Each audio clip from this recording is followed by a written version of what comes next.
Warning. The content in this podcast contains some explicit language which may be offensive to some listeners and may be inappropriate for children. Therefore, the content in this podcast is intended for a mature audience only. I recently discovered the reality of soulmates. It is real. God is a God of purpose. He's a God of intentionality. He's a God of vision. And He wants to be involved in every area of your life, especially relationships. Because relationships, as you know, will make you or they will break you. They are arguably the most important happenings in a person's life. In Psalm 1, when David is talking about the blessing of God, when he starts off the Psalms, he says, "Blessed is the man that walks not in the counsel of ungodly, nor stands in the path of sinners, nor sits in the seat of the scornful." He basically says the key to blessing is to figure out how to align yourself with other people. Your company will promote your life, compliment your life, bless your life, or slow you down. So, when'd you fall in love with hip-hop? Right here, what we're gonna do is go back.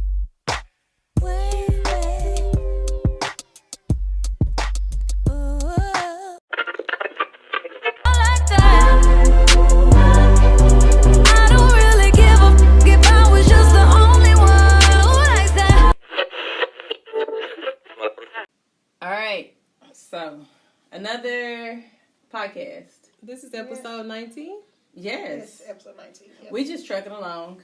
Nice. I like the fact that we've been consistent with recording every Sunday. We haven't given up.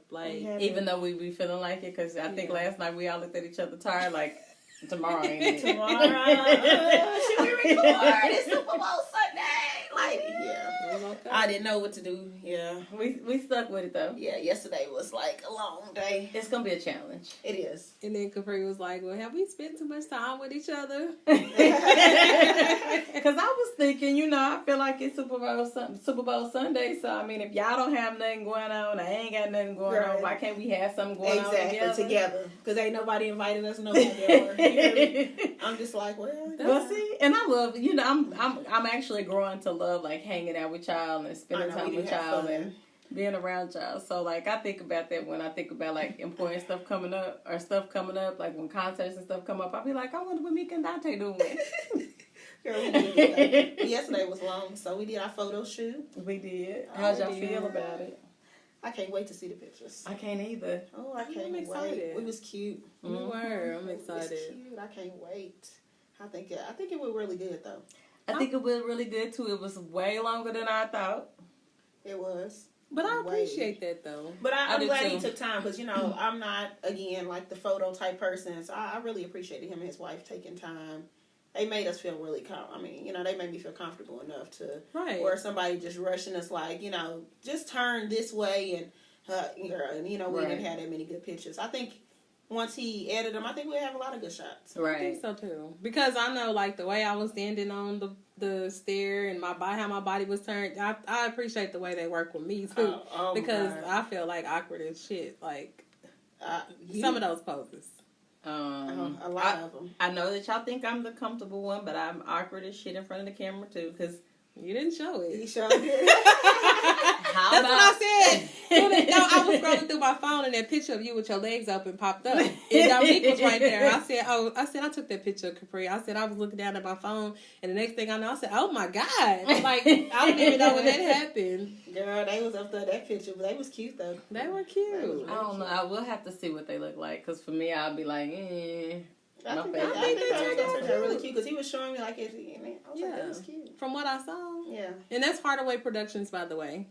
Eric Hardaway. Thank you, Eric, so much. Thank you, Cassandra. Yes. We appreciate you guys. The prayer she prayed over us. I've been thinking about that since I thought about that this morning. morning, that too. was an amazing prayer. That was an amazing prayer. And just for somebody to do that for us, I appreciate that. Because, not everybody want to see you win. See you succeed, and I felt that was genuine. Right. It was a genuine prayer. And you know what? It is a thing that everybody keeps speaking into our existence, so I appreciate that as well. Right. I know. Because everybody sees something in us. And I've said this so many times, like, when people see something in you that you don't necessarily know exists within you, like when you're like, okay, I'm not exactly sure I can live up to that, but people see it in you, it makes you work harder. It makes you come and record on the Sundays when you like, oh my gosh, we had a long Saturday. Do we really want to do this? Or it makes you keep pushing because you know you had that support of those people that see something in you.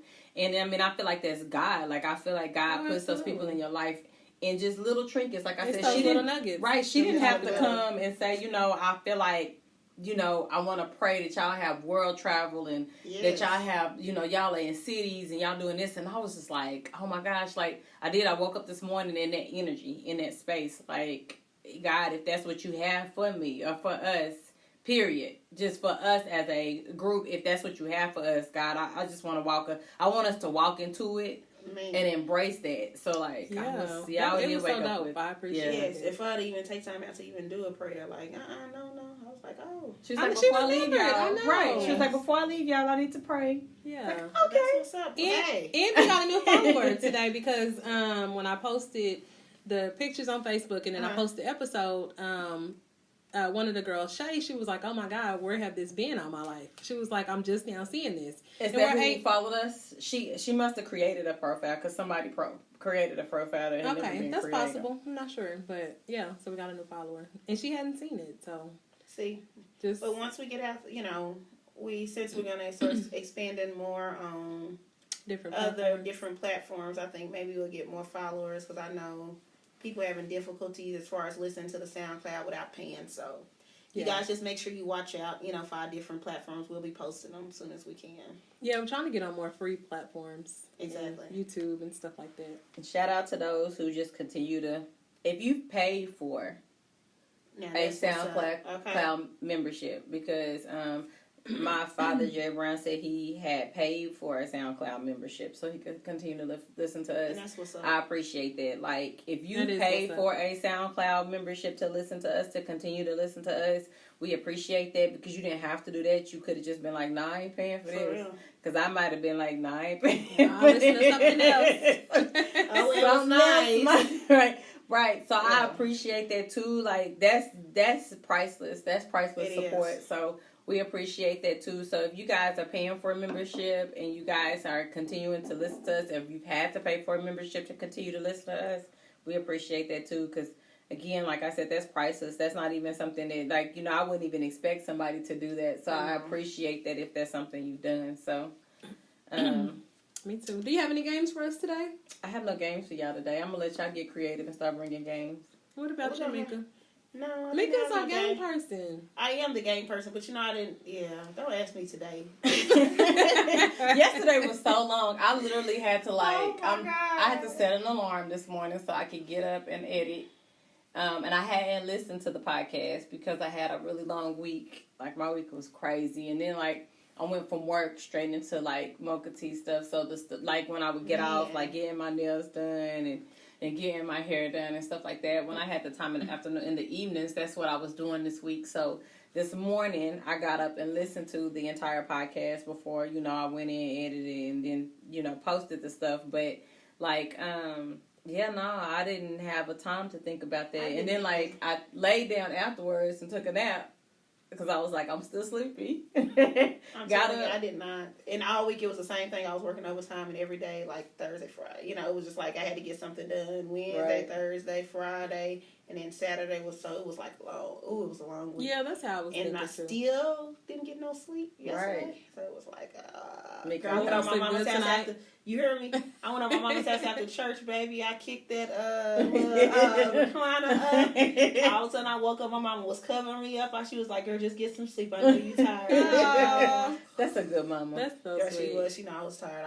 Because I don't never go to nobody's house. But you go to sleep anyway. Mika. Not my mama's house. You say you never go to anybody's house and go to sleep? No, I go to people's house and go to sleep. But I'm talking about my mama's house. I was going to say, I heard Mika is the sleeper of the crew. She sleeps everywhere. I sleep everywhere. I do. But lately, I haven't just been, you know, but girl, I don't go to my mama's house. I normally, me and her keep each other company. But today, she was like, I was out. After church, I got in that chair. Girl, I've been tired all week too. And even, I mean, I worked overtime, but just you know, it's exhausting for me trying to figure out what to wear, what to do, putting outfits together. That's mentally exhausting for me. I bet it is. It is. Y'all know that. I bet. The crazy part is that's how you put your house together so well. I'm surprised that you like that clothing, putting clothes together gives you that much anxiety. It does. I think it's too many options. It's too much. It probably is. And so when I go into the store, that's like I bought an outfit the other day and it was straight off the mannequin. It looked cute. So you don't even pick. You just like, oh, that look good. It looked good. I bought it down to the necklace. Down to the necklace? To the necklace. I was like, this sweater's cute. Oh, I got some black tights and that necklace is cute. And I got a purse that looked just like that. And I'm gonna wear that outfit. Go ahead. So I could do stuff like that. Like, but as far as like going into the store with a whole bunch of shit and trying to put that's my therapy though. Like shopping, I can shop any day, and that's like it makes me relieve. It stresses me out, really. See, and some people it can. It does. See, it makes me feel like if I got a really, really bad attitude and I didn't had a really bad day, shopping is my go-to. People say that. Yeah. Shopping is my go-to because I can go in there and be like, and that just make me feel so much better once I be like, whew. Well, I don't know about shopping being my therapy. The gym is more my therapy. Because I get on, some days I can run, girl, I'll run that mile out. Now, the gym is my therapy. Because I literally be like thinking about what the hell happened this week. That nigga got me fucked up. I'll be going. And that's the thing. I don't even be moving like that. I done been told, what are you doing? Like, you ain't even really moving fast. But I'm like, it's relaxing for me. I have my music on. I don't have nobody from work bother me. Kids ain't bother me. This is my me time. Yep. And it don't matter if I'm going slow on this machine. Leave me alone and let me go slow. I don't go slow, but I don't be that slow. I be, because my music be going. Now, you be mad. I be pissed. No, not me. Looking at the girl, I be in a daze thinking about that nigga got me fucked up. I don't give a fuck. Blah blah blah. Yeah, that's. But me. see, you be on some other shit though, running. because you be trying to get like fine and sexy so you could post some pictures or show up at an event where he at. That's the type of shit she be on. Well, I just be on that shit like not to be okay. So I work out. I know people be like, you skinny enough, Capri. I get that part, but I work out so I make sure that one, I buy a lot of clothes, so I'm not getting ready to be trying to move up in sizes or down in sizes. I'm in a size 7 or a 9 in Fashion Novas. I stay right there. And I don't move up or down. And if I start moving up, I get on the treadmill and I run that shit down. I ain't been in a 7 or 9 since I was like in 5th grade. You know? I was never in a 7 or 9 in the 5th grade. What are you in? Girl, probably like really, I could probably wear an 11, but I can't wear 11 because my thighs is too big. Oh, okay. So I have to go up to a 13, but it's always big around my waist. So your waist is first of all, you got like small waist, thick ass. You got what girls around here is trying to get that transferred into the clothes type of it though. I probably could wear smaller if my thighs and stuff wasn't so big. Okay. But ain't nothing wrong because it'd be all big around her, and then it's of course it's tighter. Right. Mika got what most women would say that hourglass shape. Girl, that stuff be. I've been in the same size for a long time. You have? Yes. Even with working out and stuff?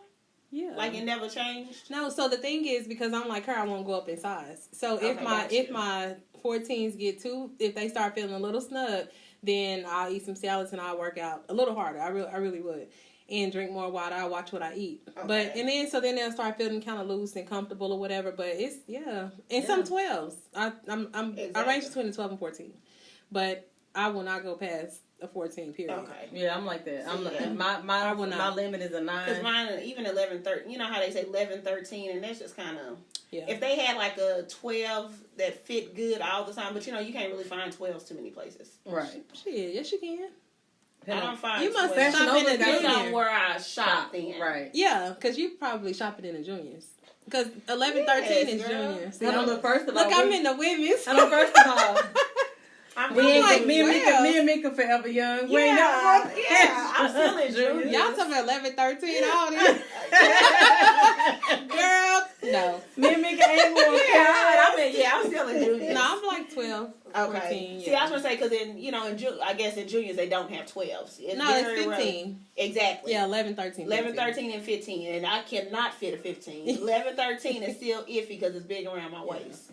So I wish they would have a 12 in junior. Girl, I haven't. I mean, every now and then I might go look at a junior shirt. But that's... You don't even wear junior shirts? Yeah, junior shirts. Okay, at least. Because I don't really like the... Women's. Exactly. Shirts. But like I wear slacks and stuff to work. And so I usually get those out in the women's department. Oh, okay, but you never shop in Junior's.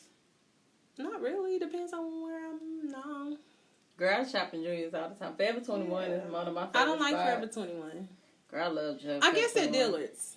At Dillard's, I shop in the Junior's. That's because I don't go to Dillard's. I do shop in the Junior's department at Dillard's. Yeah, but so not just be like. Yeah, it depends on where you go. But I don't like the way Forever 21 clothes fit me. Well, that's probably like almost everything I've purchased from them. I don't like it. I love how Forever 21 fits me. I don't like it. See, I don't shop Forever 21. I do only because, like, if I'm looking for something really quick or I'm thinking of something like, because Forever 21 at this point would be equivalent to your Fashion Nova, except that jeans don't fit like Fashion Nova. But if I'm thinking, right, like Fashion Nova, I've only ordered one thing from Fashion Nova. Everything that I've ordered from Fashion Nova, I love. Really? Yes. I've ordered some pants and I did like the way they fit, but I'll forget about Fashion Nova. Mm-hmm. I don't. Because I think, I don't know if it's like, they got hippie and shapy women, maybe. I think so. Yeah. Because it fit good. That's the culture right now, though, if you think about it. I mean, look at Kim Kardashian and her sisters. Exactly. I mean, everybody but one. But even, I mean, everybody is the small waist and the big hips. Yes. Yeah. Like, they don't have, like, that straight up and down like they used to. No. So, it fit good. So, like, they stuff, when I buy it, it actually fit good. And I can even get I told you that my dress yesterday was a medium. I was happy. Really? Oh, yeah, your dress is cute. That's what Fashion Nova, girl. Yeah. I was like, heck yeah. Medium? Mine was a medium too from Fashion Nova. Girl, yes. Oh, true. I just knew I was gonna have to get that large was sold out. I was like, I was like, I could probably wear a medium. Yeah. Girl, that medium fit. Did it stretch the fabric? Mm-hmm. Yeah, it looked good. There you go. It was cute though. That was that dress. That was a real cute dress. Yeah. For the price from Fashion Nova too. You gonna wear it again? We're gonna go somewhere. We need to find like a gala to go. We need to go to a gala or something. We need to find something that requires us to dress up and go. Exactly. I'm sure, like the Young Black Professional, like the Urban League. I'm pretty sure they have that kind of stuff. Yeah, we'll go to something. Yeah, it'll be worn again. Yeah, that's for sure. I don't know if I'm wearing my dress again. You can wear it again. I don't know if I wear mine again. I might. It depends on what it looks like in the pictures. If it come out and you can distinctly tell it, but I don't. Yours was cute though. I don't have no problem buying another dress. That's I don't either. But I didn't feel like my dress. It was cool, but I didn't feel like it was like flattering to me. Like. It was something right here in the middle of my stomach that I just didn't like on the back of that dress. And so I thought about it all week, and I was like, well, I could try to order another dress so I can go to the mall, but then I was like, fuck it. I'm just going to do what I got to do with this dress. Amazing yesterday, Dante. I didn't like that dress, though. It's okay. Really? Well, I'm happy you didn't come with that. Like, if you came, with that attitude, if you didn't, if I think you, I had to talk to myself. Across, I'm glad you. I had to talk to myself. I had to tell myself, "Girl, you look bomb in that dress." I had to tell myself because at first, like my attitude was negative. I was like, I would look in the mirror and I'm like, "What the fuck is that band around that?" Like it was just, I just did not like it. But I didn't see it. But you looked amazing. It was there. You looked really good, but you did good. Like attitude wise, you didn't come with that. That would have rolled off on everybody. No, I didn't come with it. Like I said, I talked to myself and I was like, the pictures are gonna turn out great. Like she said, it's word empowers, and I believe in that. Exactly. And so I had to coach myself. Like the pictures gonna turn out great. I'm gonna do great because girl, I had to do that. So I ordered a sage kit this week. What is sage kit? So where you go in and it's like an herb that you use to kind of remove like the negative vibes from your home and so you go through and you're supposed to go through and sage your home. You do the corners of your home, the closets in your home. You're supposed to sage yourself and the people in your home, and then it's supposed to help with the energy in your home. And I was listening to a YouTube about it, and she was saying that you have negative ions and positive ions, and sage is supposed to help create positive ions. So we bring in so many negative ions from our life and electronics and different things that generate negative ions. And so, sage is one of those herbs that they use to generate positive ions and kind of build positivity in your home. So I got a sage kit this week. So I'm going to smudge. Where'd you get it from? On this website. I just kind of looked it up. I'll send you the website though. Okay. But I'm going to sage the kids, and I looked up a couple different ways to sage, and you can either have them stand on a chair and let the smoke go up over them, or you can smudge them. Oh, it's kind of weird because we always think of that kind of stuff witchcraft and stuff like that. But you can also incorporate it within your religion, God, I ask that you bless my kids and bless my house and bless my things. You don't necessarily have to be praying to some off the wall, person. But I feel like we kind of needed that because I felt like there's just been this negative energy in my home for like the last 3 months. Really? I have. Like, I don't know if I told y'all, like, one time I was asleep on the couch and I felt like I woke up and, like, the front door of my house was open. Now, Anaya I don't know if Anaya just didn't lock the door, if it was just really windy, but the door opened. The front door of my house opened. I'm on the couch sleep because I didn't fell asleep. And I popped up. It looked like, what in the hell is going on? I haven't, like, I've woken up in a couple of times, like, in, like, an anxiety attack. Literally. Like, I feel like my heart is racing. I can't go back to sleep. Like, something's not right. And, like, the only way for me to, like, calm down or, like, be okay is, like, to go sleep in there with the kids. Because then I feel like something ain't right. Like, what's wrong? And so, like, I've been sleeping in Anaya's room, in her bed, like, or I've been sleeping with Legend in his bed. Really? Yes, I have lately. I didn't know that, but I know what you're saying, like, as far as, that's what I was telling her, like, about this, like, a lot of people coming in here, or whatever, even guests, and, I just feel like I have to, like, pray over the house, like, because you don't know what kind of spirits and stuff people are going to bring in, and so I totally get what you're saying, and I think about, like, the sage stuff, it's not really witchcraft to me. It really boils down to what you believe, and if you truly believe that this sage is going to clear all the negative energy out of my home, then it will. I believe that it will. I've been like looking into it for so long. So it's funny that you talk about that. So they got a store called Nature's Treasures. No, and it's over on where is it? 15th and Sooner. And I was reading about, like, the rose quartz. It's like, I don't know. It's supposed to breed, like, love and positivity and all this stuff. So I went in there and I was looking. And in this store, they had a bunch of witchcraft, archangels. They had all type of shit. And so when I was in there, I asked the lady, I was like, because, I didn't want to, like, act like I was freaking out. But I'm looking at all this shit, and I'm like, these demons, and they got, like, biblical stuff. They got everything in this store. Like potions and rocks, like different rocks that mean different stuff. And so I was like, I'm looking for the rose quartz, or a quartz that, like a stone that's supposed to be positivity. So then she gave me this big thick book, and it's this real big book that lays out like all this stuff. But anyway, I'm gonna jump to it. So on top of the door, they talked about witches or whatever. And it was a bunch of women came in, I guess, that were there for some type of witchcraft class. A bunch of white women dressed in all black. It was about, and they looking at me like, what are you doing in here? And so, all I could think about, well, I hope these people don't try to sacrifice me. Let me hurry up and get the hell out this store. You told me about that. I left. Yes. Girl, that scared the shit out of me. And I was like, thank you, God, because I didn't have no business being up in there. But I was just wondering to look at the stones. She stayed longer than I would have stayed, because I would have walked right because on I didn't want them to think that I was panicking. Exactly. And so it's like I tried to be calm, and I'm looking at this book, and I'm looking around, looking at all these little statues and this, demonic stuff. And I'm like, like, oh my goodness. And so, girl, I got up out of there. Yeah, no, so I actually... You left without purchasing something? Hell yeah. Especially when all them witch-looking women Okay. came in. Girl, no, I had to get up out of there. Because they were there for some class or whatever it was that they were teaching back in the back. And so they were like... And the crazy part about it is that place got a lot of business. Like, the little bit I was there, it was people in and out, like, purchasing different books of stuff. So it's... Well, I think a lot of people kind of question their beliefs, their religion, especially as we go into life and as the generations stuff, magic. It was a lot of that there. Right, as the generations progress, I think a lot of us do question, like, religion. What does that mean? What does that stand for? What does that mean in your personal life? I think a lot of us do have that question about that. So that might be why they flourishing. So I have a question. Speaking of beliefs, what do y'all think about soulmates? I believe in soulmates. I do too. I do. I honestly believe that there's a soulmate out here for everybody.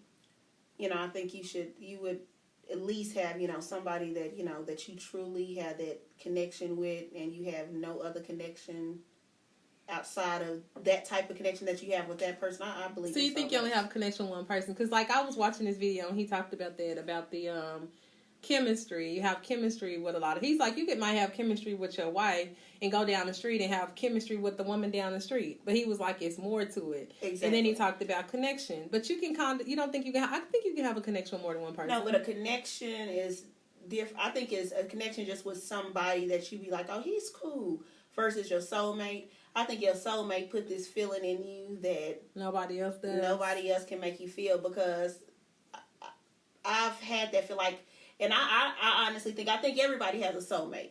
Now, what I do believe is that you may not, everybody doesn't have to end up with their soulmates. Even though, like, you know it's your soulmate and y'all got this connection, you may not just end up with your soulmate. So I don't think everybody ends up. I bet about 60% of people that's married probably ain't married to their soulmate. So he talked about that. So he's, I'm talking about he as in, what's his name? Toure Roberts.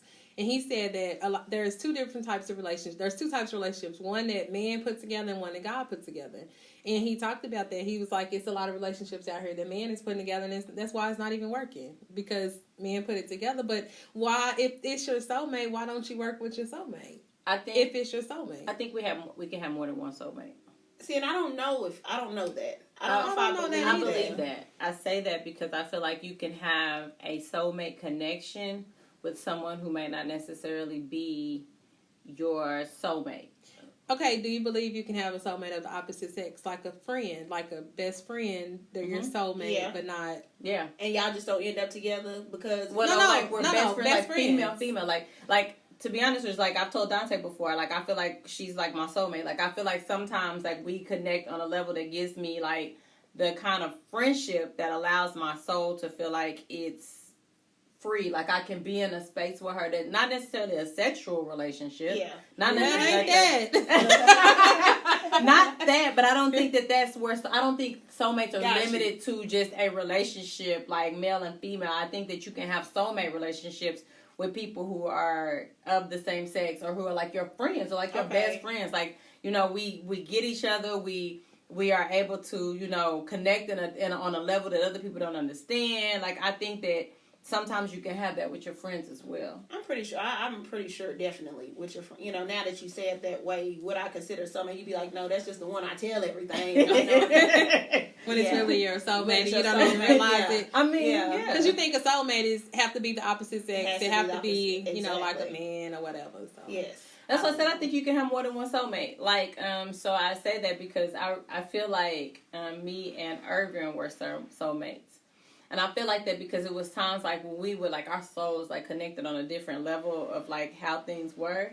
And yeah, you were crazy about him. He was crazy about me too. And they never did. But we never did anything. They never did and we anything. it would be the middle of the night or the early morning. It would be times like, you know, you get up in the morning and I thought about a song and he was just playing that song. Yeah, see, that's what I feel like. Or I thought about something and he texts me at 5 a.m. And it was the same type completely of thought. Exactly. Same thoughts, but we're on completely different waves. Exactly. Like you on one different side of the city and I'm on a whole different side of the city.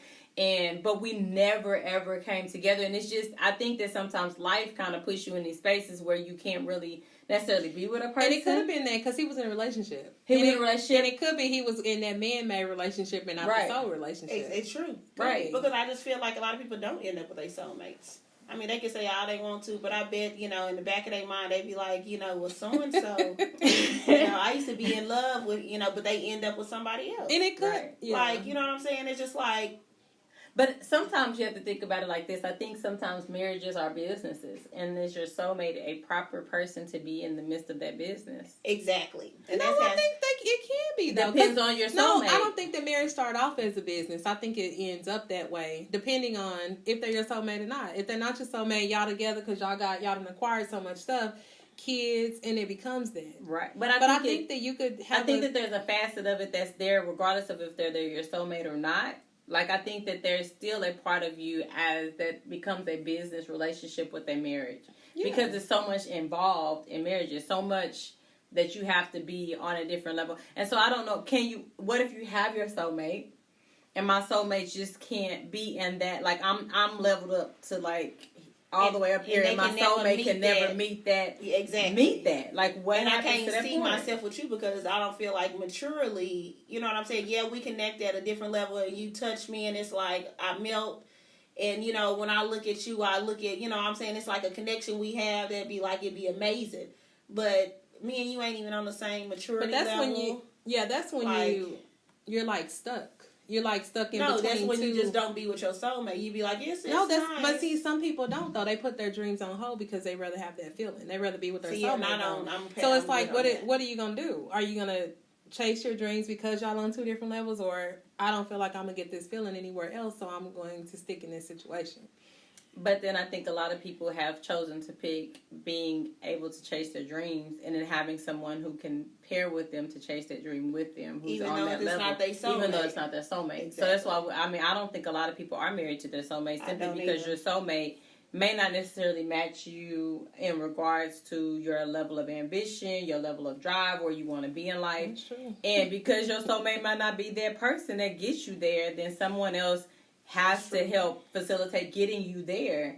So when we look at that, do we say soulmates and purpose may not coincide with each other? Because we say that God has a purpose for our lives. So is our purpose higher than the soulmate or the person that he's connected us to? Because when I say like Irvin, like I remember the very first time, it's crazy because it's very few people that I can say this. I remember the very first time we laid eyes on each other. I was getting on an elevator. He was standing outside the elevator, and I felt like we was the only people there. Literally, oh, wow. The way he looked at me, you felt that. The way he looked I can remember the first time I looked at him, like who I feel like was my son. I can remember the first time. I can remember every conversation that we had, and he does too. Mm-hmm. Like, but I know for a fact, no matter what the situation, I could never see myself like with him, building a relationship with him or nothing like that. But when we was together, it was like he made me feel like nobody else like made me feel, but it was just like, you know, like this is not the kind of space that I want to be in. You know, but it was just a feeling, you know what I'm saying? Yeah. Like, and if he was on like a different level, then maybe, but I felt like, you know, he was my soulmate, but it was just like, like, I can't see myself building no family with you or us buying no house because you ain't even on my level. Like, no. Yeah. I used to think my first was my soulmate, but then it wasn't. I think he was just my first. And you know how like love. Yeah. So because you know how like you really like this person. Yes. And I think the only reason why I did that because I felt like it was hard for me to get over him. But it was just because he was my first, I think. But then like do you have a soulmate? Do you feel like you have a soulmate? Like, I don't know. Has somebody ever made you feel that feeling nobody else has ever? Yes. Okay. On a space that made you feel like the only people that could exist in this world is me and you. It wasn't just me and him, so I never... Like, I've been in spaces, like, I promise, like, I've been in spaces where I feel like the only people in the room, like, nobody else in the room mattered. Like, nobody else in the room mattered. Like, okay, I was together, so like, yes, nobody else mattered. It was, because, you know, I felt like we were very different, but it didn't matter to me. I didn't care what anybody thought or whatever. You know, I go in public with you or whatever. Like, I don't care. Like, so, yeah. I don't know. But is that a soulmate or is that just a great connection? No, but it's the feeling. Like, you would know. Yeah. I feel like I feel like once you've known, like, you would know. Like for me, like I said, that was just so, our connection was so strong that, like, if I didn't say anything to him, like, it was almost like our souls were speaking to each other, and we didn't even, we weren't in the same space, weren't in the same place, weren't in the same nothing, but everything we did matched each other. Like, and it didn't have nothing to do with even a sexual type of thing or nothing. It was a feeling that they just give you before even sex. You like, damn. Right. Yeah, I would say yes then. Like, I could connect to you. Like, if, like, I always question, like, because he was in a relationship and I was just not, and then I was in a relationship and then he was single and now he has a baby. So, I mean, we're just in these different spaces. So, like, neither one of us have ever connected. But I feel like if we ever did come in that space with each other, like, if we ever had sex with each other, it would just be, like, mind-blowing. Like, it would probably be, like, what? Fireworks. Right, like, because I feel like it's just one of those spaces where, like, I always thought that about him. Like, oh, my gosh, if this ever happened or ever occurred, it would be so, like, above every grade of life. But I mean, I would never care about like where he was and like what he was doing. Like none of that never ever crossed my mind. Even though I knew he was doing, you know, he was going to school and doing good things. Have you seen him? I have. I seen him at Walmart around the Christmas season because he quit. So when he quit, he sent out an email and said, "Hey, just to the important people that I'm, you know, I just want y'all to know I'm leaving and I'm moving on." And my name was included on that list. So I was like, all right. So I sent him a message. It was like, I really, you know, hope everything goes well for you, this, that, and the other. And he was like, all right. So I didn't ask him how things were going, but I did ask him for a picture of the baby. Girl's baby is gorgeous. He's a cute little boy. Is he still with the same woman? He's with a completely different woman. Oh, man. That's not the baby mama? No, so he was with this girl that was just like hella mean, hella crazy, blah, blah, blah. But then, like, in the space there where I was, like, transitioning from my relationship and all this other stuff, he met somebody else, and then they've had a baby together, and he's one of those guys that's going to try to be a family man. He ain't leaving his kid. Like, yeah. He gonna leave. He gonna be there thick or thin. He was there with that other woman, thick or thin. He gonna stay with his baby, thick or thin. I know that. So, that probably ain't never going to happen. He probably going to marry this woman, be with her, die with her, whatever. But, like, I did see him. I saw him at Walmart. I was picking up Legend's little go-kart. Mm-hmm. And he was there, girl, and he just followed me around the store. And I was in a hurry at the time, so I was trying really hard not to, like, ignore him. But he was like, you look like you busy. And I'm like, well, come on, you know. So we walking and talking, and then I packed up Legend stuff and went on out the front door, girl. But I texted him later and was like, you know, it's good to see you or whatever. But, yeah, I told him about the podcast. Okay. You know, so just things like that. But, yeah, I mean, but he is that person that if I ever got into that space with, it would just be like fireworks. I feel like it would just be the best. Because, like, that's the kind of connection we have. Like, it's just one of those connections that when we are together, it's just us. Like, nobody, like, it feel like the room, like, it's not necessarily like nobody else. Like, I don't care what nobody else thinks. You don't see nobody I else. don't see nobody else. Yeah. Like, just me and you here. Just me and you here. This is it. Like, that's the feeling. That's what you want to have. Right. And I don't think a lot of, like, relationships have that. No. But is that important? Heck yeah. I think so. I think it is very important. What connection? No, having that level of chemistry where you feel like you two are the only people in the room. I think it's important. Now, is it a deal breaker? Probably not, because you're not going to get that with everybody. Chemistry? Right. That chemistry that makes you feel like... You're right. But is it even worth even going forward, though? Yes, because not everybody you're going to have that chemistry where you feel like just you and him is in the room. I think only with certain people that can kind of bring that out of you.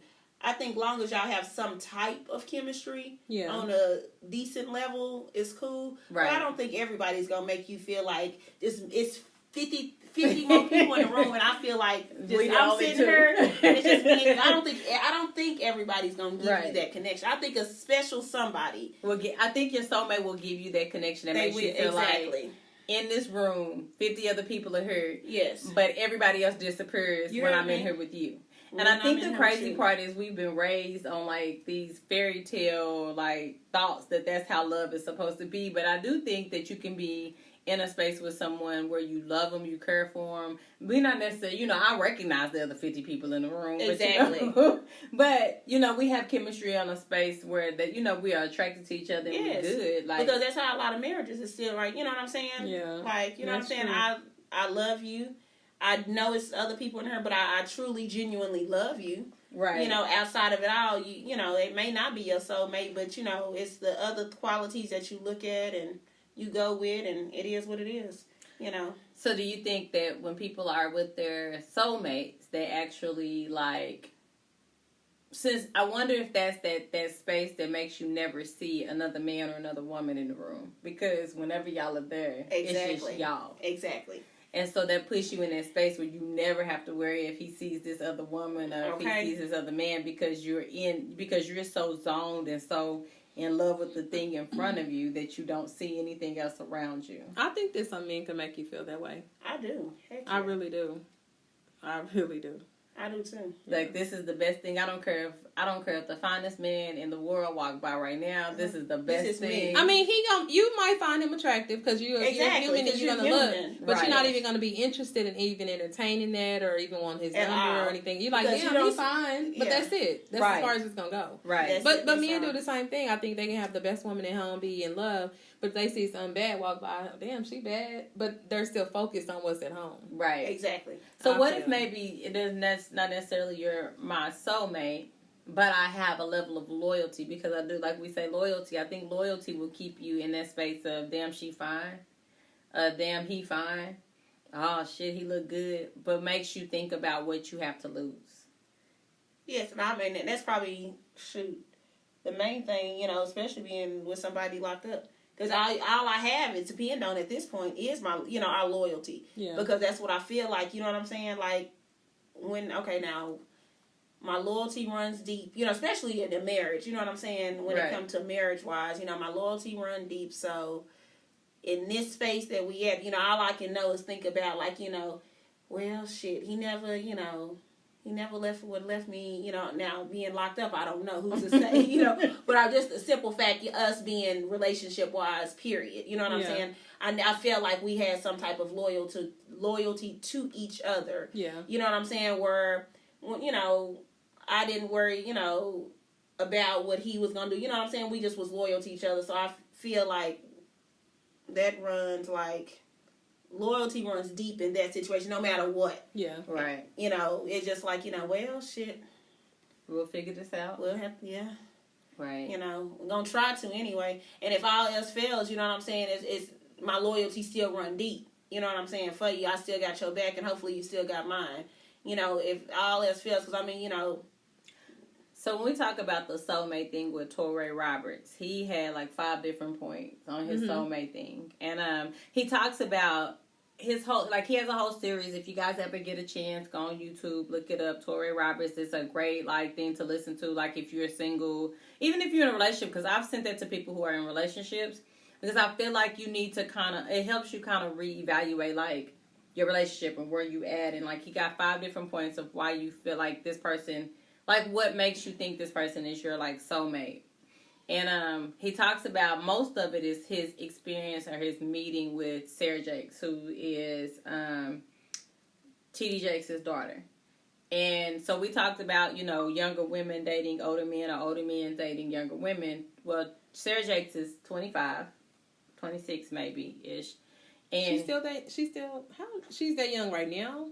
Yeah, she's that young now. Oh, wow. And he's like 40-something. He's in his 40s. She had a baby when she was like 14. Yeah, she had a baby when she was like 14. She got married again. She got married like straight out of college. Or straight out of high school. And she graduated from high school early. So she graduated from high school like age 16. Met her husband. Got married to her husband. Met her first husband. So she had a baby with a boy in, like, when she was like 14. That wasn't her husband, though. That wasn't her husband. No. Okay. Graduated high school at 16. Went to college. Got to college. Met her husband. Got married to her husband, and her husband was like in the NFL, but he cheated on her really bad. Gotcha. And then, like, went from there. Divorced him. They had a kid together. Got divorced, and then, like, she was on this, like, I'm just gonna, you know, keep, like, live my life and not worry about nothing right now, and kind of try to draw closer to God and things like that. And she met Toure. Okay. The first time they talk about meeting, they met in like in a conference room. And he said he saw her. She said she saw him. He said he saw her. But they, like, just saw each other and then went on. The second time they ran across each other's paths, they was at, like, a church conference. Because Toure is a pastor. And, you know, she's, like, not really a pastor, because she don't really like to be called a pastor, I think. I think it's just more, she got the Holy Ghost over her, though. But she's one of those people who's just kind of like, that wasn't really what I was going for, but God called me to be that, so that's why I'm going to work in my purpose and be for God. And so she was at a conference, and then we're talking about how at the conference, he reached down, the speaker on the what's the name, so both of them are kind of recognizing, you know, I've seen you, you've seen me, you know how you kind of flirt and laugh and smile at somebody, you know, he think I'm cute, I think she cute. And the speaker told them to hold hands. Well, they held hands. And he talks about the experience of like holding her hand and how that made him feel. And at the end of the conference, she asked him out. So they went on a date afterwards, and they talk about how they closed down a restaurant, like they stayed there so long, and they was just literally like getting to know each other so long. But she was just this really strong personality. I don't know if you guys have ever like listened to Sarah Jakes or any of her stuff. I listened to some of her podcasts. Some stuff. Yeah, I listen to her podcast and stuff. Like, she's kind of got like a personality like ours. Okay. So do y'all think, like, if you feel like it's your soulmate or somebody that you have a strong connection, do y'all think it's okay to ask that person guy out on a date? Mm-hmm. I would, because I feel like we're moving into a different era. But we think differently on that anyway. We do, but the thing is, she asked him out, and it went good for her. They went on a date, shut down the restaurant. He said he went home and was. Because, I mean, if you feel like it's truly like a soulmate, would you want to miss out? I honestly can't say that I would ask somebody out, a guy out. I've never, and I don't know if I ever would ask a male out. You know what I'm saying? I would probably flirt around. We flirt around. What stops you from asking? Like, what's wrong with a woman who asks a man out? Maybe because I just think traditional. You know what I'm saying? That a guy is supposed to ask a female out, and I understand that times have changed, but I think my mindset is still like traditional. So what if you miss out on your soulmate simply because you didn't ask him out? Not necessarily, because what if it's just not? What if the space and the opportunity provides itself, and you just say, hey, so the next time we, meet, why don't we just go out to eat, or what do we, I feel like we put too many emphasis on stuff like tradition. Like, what is actual tradition? And why was that important? I feel like I'm sorry, I'm eating a sandwich.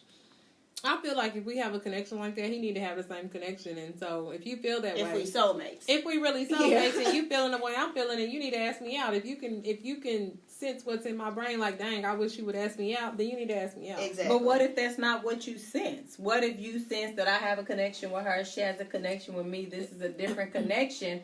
Not necessarily that I should ask you out, because if you listen to Toure was in a space where he felt like he had been having like these different like friends, like, situationships going on, and he had just recently asked God, hey, remove these situationships and allow me to just be in a space with you. So you don't know where he's at. So he wouldn't have asked her out, because for him, he says that I prayed to God, that I was in solitude with God at this point right now. This is where I'm supposed to be. This is where I feel like I'm supposed to be. And she's done that, but she's over her side of it. So she feels like, so she asked him out. They go on a date. He leaves, and he goes home and prays to God and says, God, I just recently prayed to you and said, I'm supposed to be in solitude, but these are the feelings I'm having for this woman. Then if I ask a man out, I need God to talk to me, tell me, force me, and make it come out my mouth. But I think that that's the other issue that we have, is that we feel like that's how God works, and I don't think that that's always how God works. I think that God just, the way that he works sometimes is he just says be open. Then I would possibly miss it, because that's just not my personality. Move in the direction that I tell you to, just move. And I think we get so stuck in those spaces where we be like, well, if God wants us to do it, then God gonna come down here, he gonna put the words in my mouth, he gonna give me the feeling, he gonna make me. No, we talked about that, but I think that God knows each and every one of us. And so I think that God knows you, and he will put that in you to ask this man out. But for me, he knows that that's not me. And I don't believe that God would put me in a position like that to ask a man out when he knows that that's not me to begin with. But what makes it not you is the question. Because if what makes it not you is because of man-made standards, that's not necessarily one of those things that God knows you. So God created you. And what may be within you may be something that you're not pulling out of you, because of what man-made standards have said. Because we say tradition, a lot of that comes from what man or what people have created and said a man should ask a woman out. Why? Like, what is it that said? Why? What is wrong with a woman if a woman asks a man out? And a lot of it is because we say a woman is desperate, a woman is searching for a man, she want a man, she putting herself out there. But that might not necessarily be what that woman is doing. I asked the man for his phone number, though. You have? I have. When I was like 18 or 19. I was like 19. And there was a dude that lived down the street. I used to drive by all the time. because he lived like about 6 houses down. And I used to drive by and like, damn, that dude is so fine to me. And then one day, I just thought, and I'm like, you are so attractive. What is your phone number? See, I would flirt, and I would hope that it comes across where I'm flirting, you know, back in the day. That you take that opportunity to ask me. He didn't pay me any attention. He used to drive by here too. But that's what I'm saying. Like, he probably did pay attention, but I didn't notice. Yeah. But I mean, we never really know like what their confidence level is, what they're dealing with, what kind of demons they have, what kind of things that they are having to deal with within themselves. And I think a lot of times we have this mindset that I flirt with him, he flirt with me, he ain't never asked me for my number. Maybe because I have run across a lot, which has made me kind of stop and say, excuse me, I'm sorry. But I have been the woman who was like, he got to ask me, he got to ask me, he got to ask me. And then I started realizing that I intimidate some people. Some people really look at me and think that I'm too pretty.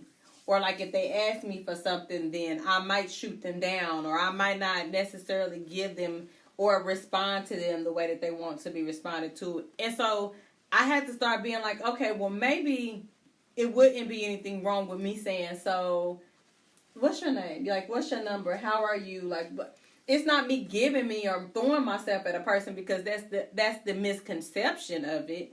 A lot of times that's the misconception, is that we're just throwing ourselves out there and being that person that just, we so willing to do that. But because society has said that a woman's not supposed to at some point in time, that doesn't mean that we're not. And like I said, a lot of times we are combating somebody else's self-confidence. That's true. So do y'all think like when women, I remember me and my husband used to have this conversation all the time, even if I used to say, well, babe, let's go out to eat. He'd be like, well, you invited me. Why you didn't pay? I was like, no, I just said, let's go out to eat. So do y'all think it'd be okay? Like if you the one that put that ideal out there, Dante, you call your boyfriend, you be like, well, let's go out to eat tonight. Should you be the one to pay? Yes. You should be the one to pay? Yeah. Mm-hmm. So we talked about that actually. And, yeah, because, I mean, what if he invite me out and I don't have no money, or I don't have the money, or I don't want to spend the money, and then he's sitting there expecting me to pay? Right.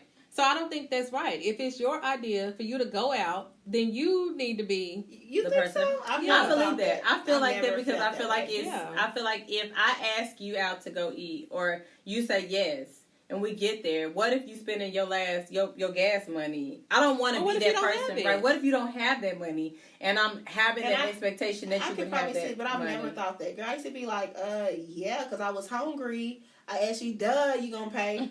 But y'all were married? Like, I don't care before we was married. If I say, I'm hungry, let's go get something to eat, I expect him to pay. What if he says, so I guess the other question is, what if he says, no, he can't pay? And that becomes one of those situations where he can't pay. I haven't been in that situation. I guess if I would know, like, I probably wouldn't be asking to go to eat if I knew that. But what if you didn't know that? You asked to go eat. He was trying really hard like, not to but be we dating, like we have to be in a y'all dating. A real relationship. And I would have to know.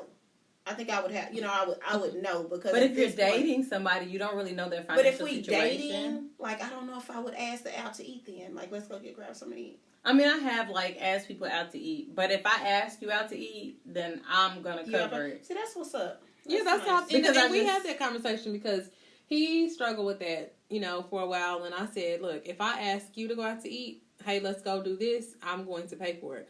If you ask me to go out to eat, then I expect for you to pay for it. Which is probably understandable. Yeah. Because I guess if you ask, right, don't expect me to have the money that I didn't want to go out to eat. You asked me. And I think we had like a situation where when we go to the movies, because normally like if we go, sometimes I buy the snacks. Well, this particular day, he asked me to go. He bought the movie tickets. He asked me was expecting. And then we went to the snacks, and I didn't buy the snacks, and we were just standing there. Looking at each other. So who ended up pulling the money out? He did. Oh, okay. Because you asked me to go to the movies, which is fine, but we didn't discuss the whole, because sometimes it'll be like, do you want something from the snack bar? And if I ask him, do you want something, it means that I'm going to pay for it. But I didn't. He walked over there, do you want something? Sure. He asked me if I wanted something. And so then we both kind of like standing there. And then he ended up paying for it. But then that's when we had the discussion. Exactly. But that's when we had the discussion. Walk off, get napkins. I'm going to go over and get this napkin. Right. So then that's when we had the discussion. Like, you know, if I ask you to do something, I don't expect for you to pay and vice versa. Okay. Right. You know, so don't ask me, hey, do you want something from the snack bar? And we get over there, we both looking at each other like, Well, I think that I think that you run into that common courtesy thing because I think that it's only right to be courteous of a person's situation. I'm not rich. You're not rich. Exactly. And so I think that there's one of those special... I mean, and I think as a society that's growing into this space of realizing that, you know, you trying to get your life together, I'm trying to get my life together, we trying to, you know, build in this space together, then I should be courteous and not be selfish and not stop and think or assume to think that just because, you know, if I ask you to go out to eat, that you just have it to pay for me. Now, if we get there, the check come and you grab it, I'm going to stop and say, hey, no, I have it, but if you insist, I'll let you pay. Like, I'm not going to fight you for that. But I'm going to come prepared to pay for us because I feel like since I invited us, then I need to be, because I don't know what your financial situation is. And that's true. That's how I look at it. I don't know what you always do the thing, like when we used to go out of town, like, you know, my thing be like, okay, we went out of town, vacation, you know, I would pay for the flight. But then, you know what I'm saying, when we get there, you know, you got the room and you got all the spending money. You know what I'm saying? But I'm going to contribute something. You know, I'm not going to, like, say, let's go out on vacation. But you know that. Like, if I say I'm going on vacation, you already knew. Like, if we taking a cruise, 9 times out of 10, I'm going to pay for the cruise part of it. Yeah. But when we get there, you got the excursions, you got the drinks, you got all the spending money. If we go shopping, you got all that. You know, I just never expected to spend money once I got there. Now, the prior to getting there, I always handled that. But that's fair, though. But that's how y'all work. Right. That's fair. I mean, I think that's fair because I've been in relationships, like my last relationship when we went to Florida, like I had previously bought tickets. We had to cancel that trip or whatever, but we used that money to pay towards the trip. And then he paid the other part of that. Then we kind of split the cost of where we were staying, and then he had to spend the money for where we were going. Okay. I mean, so that for me, I feel like it's only right. Like I said, especially if the trip is $1,000 and per person, I'm spending $2,000 to get us here. I feel like the least you can do is buy us a meal for $20 and everything else. You know what I'm saying? You know, and anything like else shopping, that we need. You know, when we go here and we going in there in these shoes, you be like, you know, you like them shoes? Oh yeah, you know, I expect you at this point because I didn't did my part of it, and you know I didn't did my part. We ain't even got to discuss. It was like never a discussion, probably. So you know what I'm saying. So on this topic though, I know we kind of veered off of soulmates, but I saw a post the other day on Facebook, and somebody was like, you have a male friend out of town, and he is purchasing his plane ticket to come visit you. Are you going to make him pay for all of the outings, or would you split it? Or would you cover the outings? That was like the 3 options. Are you going to make him pay for it? Who's paying for the ticket for him to come visit? He's paying for his own ticket to come visit you. When he gets here, are you going to pay for the outings? Are you going to split the outings? Or are you going to make him pay for all the outings once he gets here? I'm probably going to pay for the outings or split the outings. Because I just feel like if you make the initiative to come and you pay for the ticket to get here and you haven't clearly, unless you're staying with me, you're paying for your hotel or whatever. But exactly. I feel like the outing should probably be on me, either be on me or partly on me. I'm gonna say split. I'm gonna say split too. I'm not gonna take care of everything, but I'll take care. But it surprisingly, it was a lot of women that said that if he comes here, he needs to take care of all the outings. Surprisingly, it was a lot of women that said that. And he's already sacrificed paying for the trip and his hotel, most likely. Unless y'all on a level where he can stay like I said, that's why I said, right. Unless he's staying with you. But even if he's not staying with you because I don't see anything wrong with splitting it. And I don't see anything wrong with paying for it. Because I guess maybe if it's one of those things where it's my idea to go out to eat. Because maybe his own thing was just to come see me. Yeah. And he didn't care about what we did. And he didn't have a whole lot planned. But he wanted to see me. But he wanted to see me. Yeah. Then I don't mind being like, okay, well, let's go eat. I want to take you to this restaurant, or I want us to go do some things so I can show you, my town. I don't mind covering that. But if, like, you come down here and, like, maybe he has an idea of where he wants to go eat or something, like, I don't mind splitting it. Exactly. But I feel like you're selfish to be like, oh, well, you came down here, well, you're going to pay for everything we do from this point on. Exactly. I think that's selfish in general for a person to expect for a man to pay for everything. Yeah. I think that you got to give a little bit and... You should. And I would hate to be a man. I'm gonna be honest with you because I now see why men don't necessarily take a woman on a date. I know that sounds crazy, but I'm gonna say this because you have to think about how women think, and if we all think, if it's 5 of y'all. Because remember, when we dating, it's 5 of y'all. It may be 5 or 6 or shit. It may be 10. You ain't gotta take all of them on a date, though. But you don't have to take all of them on a date. But if I'm a man who was raised right, and I feel like I need to take women on a date, think about how many first dates you go on and pay for. It gets expensive. That never goes anywhere. So I take you on a date, I know and I spend $70 on this date. That, trying to impress you, and then it never goes anywhere. Then I take her on a date, and I spend $80 on her date, and it never. If I do that shit so many times in a month, that's crazy. It is. Like, I mean, and some women have this expectation, like you want to find women who have the expectation of, maybe we go for a couple of drinks, you get a couple of shots at $12, I get 2 $6 drinks, and then we can walk the park. You would hope you run across a couple of them, but some women feel like you need to take me on a full out, come pick me up, take me to the movies, and I'm thinking like I'm gonna look like now we ain't gotta go there, we ain't gotta go there. But it's some women out here that's what their expectations are. You taking me on a date, you taking me to the movies, we doing all of this extravagant shit, exactly, and that's $70-$80 a night. And that's several different women at a time.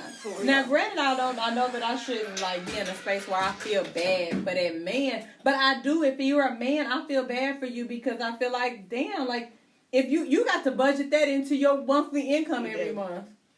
Well, in my after a while, dates. Well, dates yeah, but how I dated though, like if he paid date 1, I usually pay date 2. Oh, that's what's up. But what if y'all never get to a date 2? But do you get what I'm saying? No, I get it. So if I got a date 1 with you, a date 1 with you, a date 1 with me. That's 3 women. But I've even did that's like where I pay for myself because if I if it was somebody where it's like because I didn't want to feel like I owed you anything. Because some dudes feel like you owe them something. I remember talking to a coworker and I was telling him that I went on a date with some dude 5 times, and he was like, "Shit, he need to be hitting that." And I'm like, why? Because he didn't pay for 5 dates. So what? But some dudes equate, I done spent this amount of money on you, you need to give me some ass. Because men spend money for ass. I hate to say, I know that women act like that's so weird and out the box. Exactly. But let's just be real. If you're not giving ass...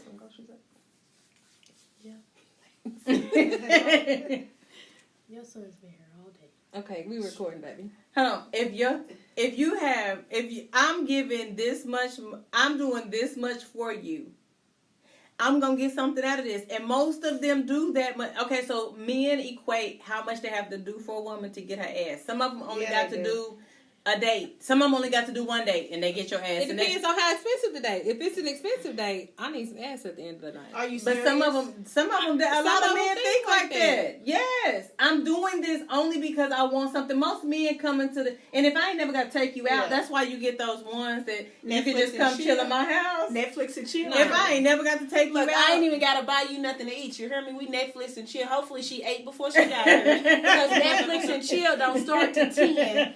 She should have already ate dinner, and she should come over for. And I might buy a bottle. I might share the bottle that I used this weekend with my homeboys. I still got half a bottle in there. I'm just gonna pull that up, and then we gonna watch this movie. And hey, hopefully, I get a little loose, and then she'll give me what she wants. But I entertain people that I probably shouldn't be entertaining. Y'all know that when I was dating, it'd be like, he all right. I'm just going to date. But sometimes I would just go ahead and pay for myself. I got it. We can split it because I don't even like you like that, and I don't even want you to even be thinking so y'all anything ain't never like gave that. No ass on obligation, feeling like you just should give some ass. Hell yes. I haven't no obligation, but I have did if he bugged me enough. Hold on, look.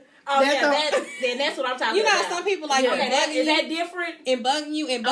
So you took me out on you done took me out on about 2 or 3 days. Now I haven't did it in that case, But I have did it where they didn't bug me enough, and I'm like, God damn, let me give him some. Okay, like, so pity pussy. I ain't never give you pity pussy on you begging. But I have like if I go on about 4 or 5 dates and you done paid for all 4 or 5 of them, see, and I we still doing this. In that taste. I may feel like, okay, maybe I'm being a little difficult. Nope. I'm just going to pay for our next date. Let me just go ahead and return this favor because I don't even want to have sex with you. But yes, But you're giving out ass when they bugging us, so if they bug you enough, that's fine. Depends. Like, you like, leave me alone. I'm not lying because I have done that. Yes, like, leave me the hell alone. Like, here you go. Yes. No, especially if it's a long time, like maybe some years, maybe like 20 years. Like you just want to do it, so they leave me alone. I ain't never gave nobody. I ain't gave no ass on the spite of the fact that you bugged me. I'll block you and get rid of you at that point. But and usually if I do, it's because I kind of like you, but I ain't like completely bought into the idea of liking you. But you're not a bad person. Like relationship wise, I don't see us in a relationship. See us in a relationship. Yeah, but you cool. But you cool, and I like the date. So like when we go out, like I have fun. Exactly. I go home. If I get to about 5 or 6, I might be like, okay, let me. No, I don't feel obligated. Not in that area. Let me ease into this and make him feel like, make him feel okay. Like, yeah. Give him that extra push for that 6th day. Right. Yeah, nah. And I'm talking about, like me giving away because you bugging me is better. Y'all giving it out for free. At least I got about 6 days out of it. I didn't say it was. I mean, we probably like we ain't got some drinks or something. I had to loosen up. I mean, but you got women that have been like, okay, it's been about 6 or 7 days. I know he keep getting me to the front door. Keep getting me to the front door, and I give him that hug. I still like kiss. Text me when you get to the house. Text me and let me know you're safe. Thank you. All right then. Great. Like, and then I go on in the house like, all right. So so we talk about soulmates. Let's go back to soulmates. And Toure talks about being whole. Mm-hmm. What does that mean to y'all? What do y'all think that means when we talk about being whole? I think you would have to just know yourself initially. You know what I'm saying? Like, how can you actually pour into somebody else if you ain't got nothing to give? So I felt like I was whole when I got into my relationship because I was free. I was comfortable with being single. I didn't feel like I needed a man. Some people get a man because they feel like they need a man. I feel like at that point you're not whole because you're still like seeking something. You're missing something. And I didn't feel like I was missing anything. Like I felt like I was happy. I was, I went on the cruise with my kids by myself. I was comfortable with that. I would go to a bar by myself. And a lot of people can't do stuff like that. Go to the club by myself. So I was doing a lot by myself, and I felt like I was whole. It was like, if I had a man, I did. If I didn't, whatever. And so I felt like, that's how I feel. Like you said, to know yourself. You have to. Spending time and not with being yourself. Broken. Right. I think it's funny because I went to lunch with my bio this week. And we were talking crazy about. You call that man that. It is. And she said often too. With my bio. Like it ain't nothing. Okay, first of all, y'all have to understand my background. I have a dad and I have a biological father. And my biological father was not present, did not raise me, did not help my mom raise me. And I have my dad who raised me, and then after my mom and my dad got a divorce, he paid child support for me. I was not his kid. So I felt not biologically his kid. But he took on that responsibility of raising me. It's just the way you say it. That's all. You always say bio. Because it's weird. Because people are like, wait, what does that mean? Like, because I don't call him my dad. I know that sounds weird. I know that people are like, why don't you call him your dad? But I feel like my dad earned that title. He earned that. Like, you took me on at the age of like 4 weeks old. I never knew him as anything different until I was 12. And at 12, someone else came in and said, oh, that's not your dad. You have a completely different dad, a completely different father. But at 12, he was still continuously taking care of me. His family has taken care of me. I'm on people's wheels in and inside of my family. I carry their last name, so I was about 12 when I found out I had a biological father. I still never knew who the person was. And about the age of 14, I said, fuck him. If you don't want to know who I am and all this awesome greatness of who the fuck I am, then fuck you. You know, there's somebody here who's taking your place. You say he listened to the show? He does. And I've told him that. We've had this discussion. Okay. And I told him that, like, you know, then fuck you. But fathers do that to themselves, though. Right. Oh, yeah. And he put himself in that position. And I hate to be that person to him, but by the time I was 18, you know, is when I met you. Now, I met him at like 16, but he was in prison at that time. And then, like, I met him at 18. And by then, hell, I'm grown. My dad then taught me how to ride a bike, how to drive a car, how to, I get it. You know, shape myself. Yeah. So that's, you don't get that. You didn't earn that. My dad earned that right to be that person to me. So I know that it's weird. When you talk to him, you call him by his name? I don't. I call... Well, she talked to me, she called him his first and last. But on the show, she called him Bio. It's weird because if I'm talking to you, like his first and last name. It's different because I don't know how to call, like, because my dad is my kids' papa. He's there, like, he's the person that my kids call papa. So we do call my biological father Jerry Brown. I call him by his first name. It is not like a disrespect because I'm learning to have a relationship with him, but I'm 36, you know, and you talk about all these 36 years of my life, I've had a dad, like somebody who raised me, took care of me, who my kids call Papa, who constantly, even despite all the things that we've been through, continues to still be in my life and my kids' life. It's different. I'm never going to disrespect his position.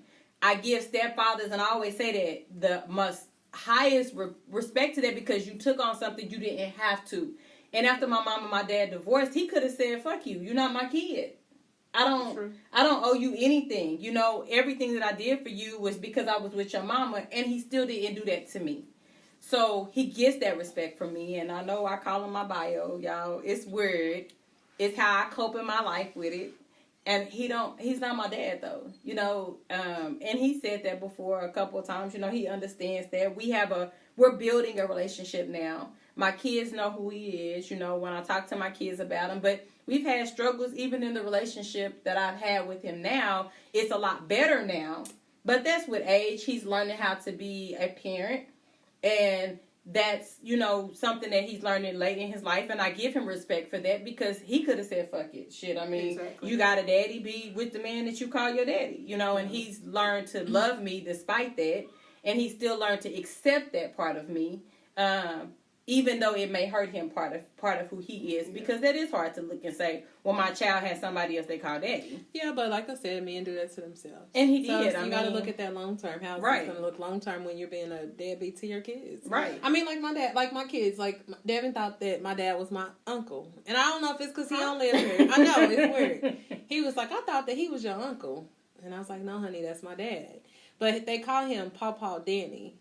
And so I think my dad feels some type of way about him calling him his Pawpaw, name on Pawpaw, but I mean that's just, you know, it is what it is. So right. I mean, and my kids still, even to this day, Legend Anaya has more of a relationship with him than my son does. But even my son doesn't have my son has a relationship with his pawpaw and his grandpa, and when he talks about pawpaw and grandpa, he'll tell you the difference. Grandpa got hair. Pawpaw don't have no hair. Pawpaw wear glasses. Grandpa wear glasses, and he tells you where they live. He's not talking about my biological father because he doesn't have a relationship with him like that. And it's not because he couldn't have a relationship with him like that, but because he's still, like I said, learning to be a parent, like learning to be parents to us. So to be a grandparent, you have to extend yourself beyond us. But to be able to have that relationship, you know? Yeah. Because my mama learned at some point. But she did. My dad, like, you know, he's always been a life, but, girl, my kids, you know, my mama, it just be like, I'd be like, your pawpaw. They be like, who? Yeah, and that's how my kids are. I mean, of course they know. Like, who? I mean, you know, they know my daddy, but, you know, really? They just be like, right. Yeah, because, you know, he don't really, He's not like a hands-on grandparent. Okay. Girl, you know, when we go see him, or if he's at, you know, over there at my grandma's, we see him. But he's not like, if I call him and ask him, he gonna jump to do whatever we need him as, like the kids need him to. Yeah. But like if I say Jaden got a performance or Javion got a game, he's never seen them play or nothing. Okay. Right. Like, you know, whereas, you know, they like, you know, whatever. But I'm telling you, that's why the only person that has actually ever seen them do anything is my mom. You know, even with her being out, you know, she used to take time, I pick, you know, so nobody else has, like, not my husband's side of the family come to see. Well, just recently she came to see, but they don't be involved, girl. I mean, you ask Anaya and Legend who my daddy is, they gonna tell you they papa. Yeah. I mean, they don't have like, whatever. You know, when people say who your mama daddy, ask Legend who my daddy is, and Legend gonna say my papa. Where your papa live, and he gonna point to my stepdad, and that's my dad. Like, I forgot. How did we get off? I know. I'm sorry. But anyway, off topic. But no, I was telling him. And I said. Well, no, I was telling him. Okay, so let's go back to that. So we had lunch on Friday because I've been trying to actively have like these relationships. And try to like foster these different relationships that I've had that are broken, because a part of getting to know me, I went to therapy, and I had to start working through some of the things that were issues for me. Exactly. And part of that was the relationships that I've had with the men in my life. And you know, I've had my well, he asked on Friday, like, well, why do you think you're not married, or you're not with a man? And I had to tell him that I feel like I didn't, even with my stepdad, like, even though he was who raised me and took care of me and all of that other stuff, I still never have had a significant man in my life who played the role of, this is what a man is supposed to do and this is what a man looks like in your life. Like, my mom and my dad got divorced when I was 12, and they had one of the messiest, craziest divorces ever. Like, they hated each other probably until about 5 years ago, literally. They hated each other for that long. And so it was just one of those situations where I didn't get, like, this is what a man is supposed to do. This is how a man is supposed to treat you. This is how it's supposed to look. Right. So I do think that a part of being able to be whole as a woman and find your soulmate is stopping to figure out, or even as a man, let me say that too, is stopping to figure out some of those things that are creating issues within the relationships that you have. Exactly. Because I do have issues with, like, attachment and, like, people leaving me, like, abandonment issues. I do. I'm not saying that I have, like, abandonment issues, but I feel like the men in my life leave me. And so that can be an issue. And that's something that, and it can roll from one relationship to the next relationship to the next relationship. So my last relationship, if I take responsibility for my part in that relationship, because I think that that's a huge part of creating wholeness within yourself, is recognizing what you've done and what you can do to be different in your next relationship. I had an issue with feeling like he was gonna leave me, because every person before that had left me, and so I was like, well, if you leave me, like, holding on really tight, you know, being really crazy, batshit crazy about shit, you know, picking fights to see how much you care about me and stupid shit, you know. And when I get to the other side of it and I say, you know, part of the reason why, not necessarily saying that we didn't make it because of that, but part of what made me miserable with it was that I wasn't secure in that relationship, and I felt like he might leave at any point. And I never really stopped long enough to say, what's wrong with you that makes you feel like he's going to leave? And is that it's something you need to stop and check this relationship, because maybe this isn't the relationship for you. If you feel like at any point this person can leave and leave you and your kids so you're holding on to this so tightly, exactly, trying to hold on to crap. Like, I was holding on to shit that I should have just let go of. And that's again where we said that the man, you know, God putting somebody in your life versus us wanting to be who you want to be with. You know what I'm saying? Right. It ain't your soulmate, because you're trying to force something that probably shouldn't be. And you should just let it go. And you should just let it go. Right. You know, which is easier said than done. No, it definitely is, because, you know, don't get twisted. You know, I didn't. You know, you held on to a lot of relationships you probably should let go years ago. You'd be like, what the hell? Yes. Like, I done been in this thing for years. You know, but you know what I'm saying. But you do though. Yeah, you know absolutely. what I'm saying? Like, and we hold on to it for different reasons. Oh, our kids know the person. Yes. Or like a lot of people in marriages, I feel like, you know how you be married for the kids. Right. You know what I'm saying? A lot of people be like, it's just going to be easier for us to stay together until these kids is 18 and they gone. Right. And then we can separate, which I get it. I get the whole fact of trying to make it work for the kids. I do. I get it. Because I was not raised in, my parents probably divorced when I was probably in 6th grade, 7th grade, something like that. But I get it. You know what I'm saying? Because I always, how you look over to them, it probably was maybe 1 or 2 people that you knew in your whole that mom and dad was still together. So I get it. Because I forced, that would be my thing. I'd be like, I got, I'm going to have that family I did that. thing. I tried that because that was my mindset. I didn't have that. Exactly. And I wanted it. I wanted it so bad for myself. I prayed all the time, and I was like, oh, I wish my mom and daddy would get back together. I wanted that family structure in my house. And so for my own kids, it was like, I'm going to give this to them, but it's not always healthy. It ain't. Sometimes it's healthier just to let go and co-parent and be happy with one another and do it like that. And not try to force the issue. Because, a lot of people force it. Because I feel like people don't recognize that you may be damaging your kid more by forcing a situation and trying to keep a situation together than you are by letting it go when you guys co-parenting. And I don't think people recognize that. We are trying so hard to hold on to some relationships, and we don't recognize the difference between holding on to relationships and holding on to healthy relationships. And because in our community it's lacking so much, then we get this. We have these babies with people that we probably shouldn't have had a baby with.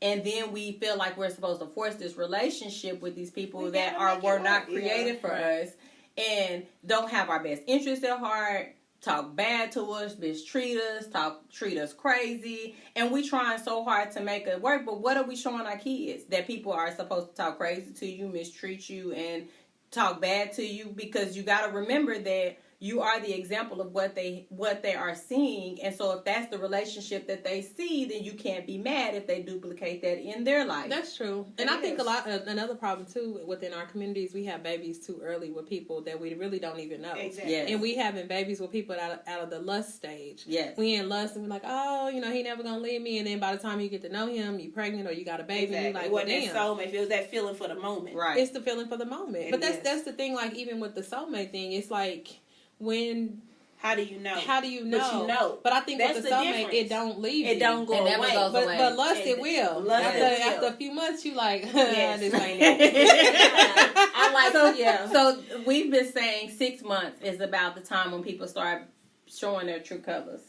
Probably. About 6 months. When they start showing some parts of their signs of their true colors. They kind of like layers are coming off. Yeah, layers start coming out. Exactly. But I think it takes years to get to truly know a person. And I think that what we need to be having these conversations when it comes to our kids and relationships and things like that is take your time. You have nothing to rush for, because if it's truly a forever thing, you have forever until you pass or until you die, whatever that looks like. If that person is truly, truly meant for you, then you have enough time to have your kids and so do you linger around though?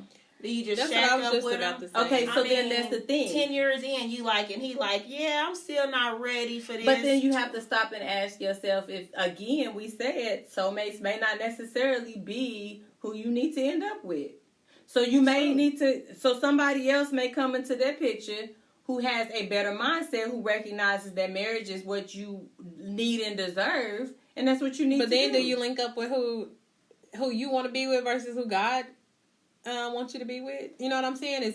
Does it become a man-made relationship at that point versus God-made relationship at that point? So then, because you're not waiting, you don't talk about another point that Toure says, that Toure Roberts says, that you get a divine sign, and that he got a divine sign when he married, before he actually decided to date Sarah Jakes, that he got a divine sign from that. Was it the gray shirt?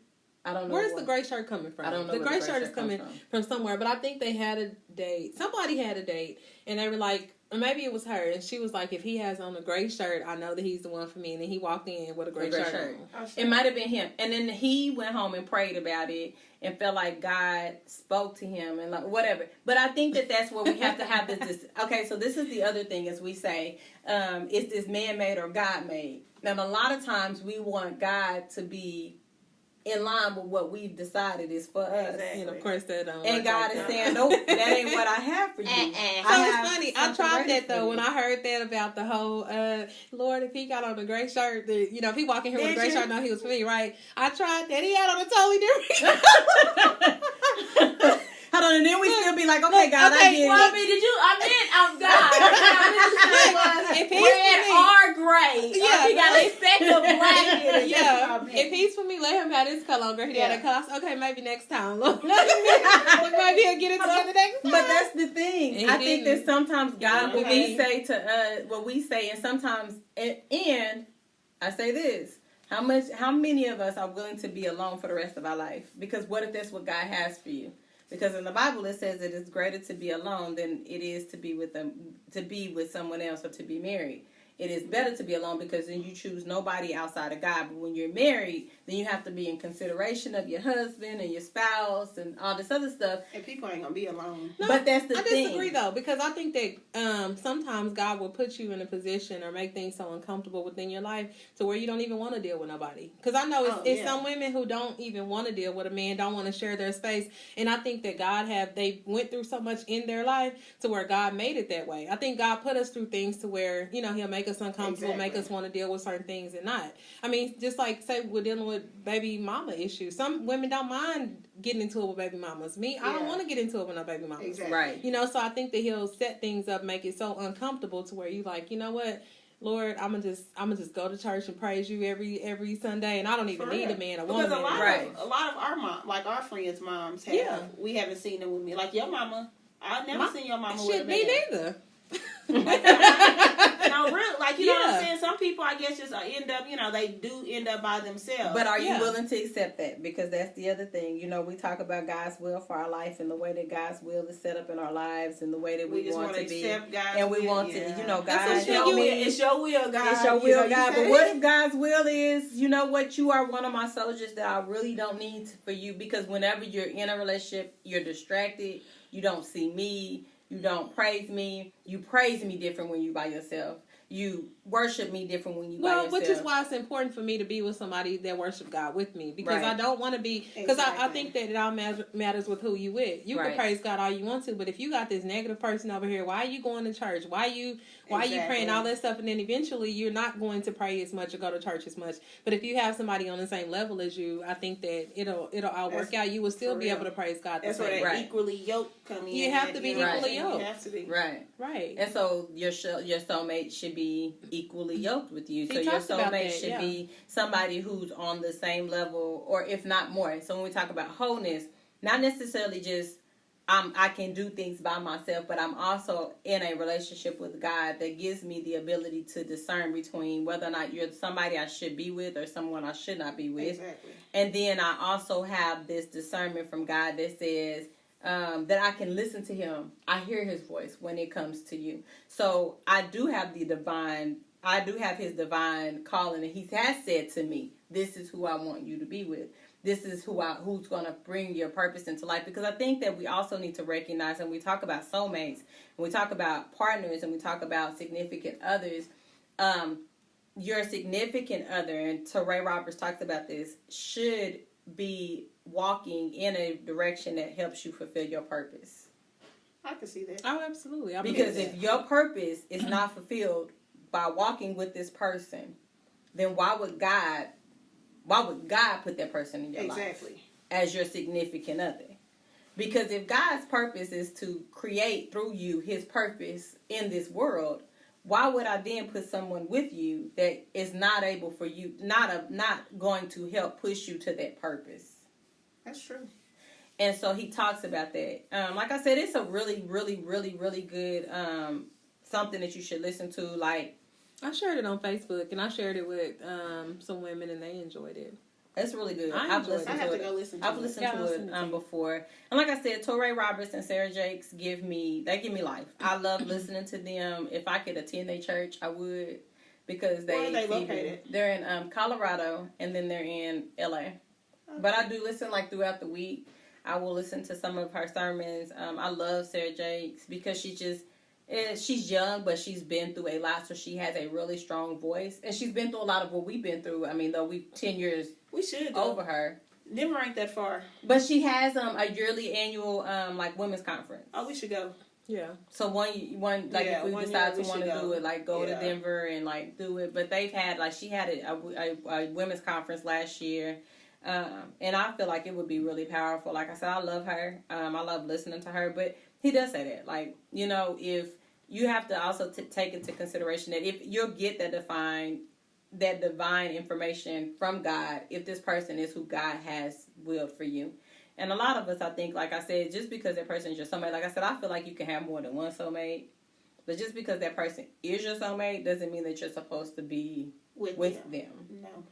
And I think a lot of times, I don't know if God has talked to me yet then. And you know what? And I have struggled with that issue because, like, before I got married, you know, we put off the wedding like twice. Right. I struggled with that issue. Like, you know what I'm saying? Like, I'm forcing this and, you know, probably ain't what God want me to be, but then your heart tell you one thing and then your mind telling you something else. And you like, well, we got a kids.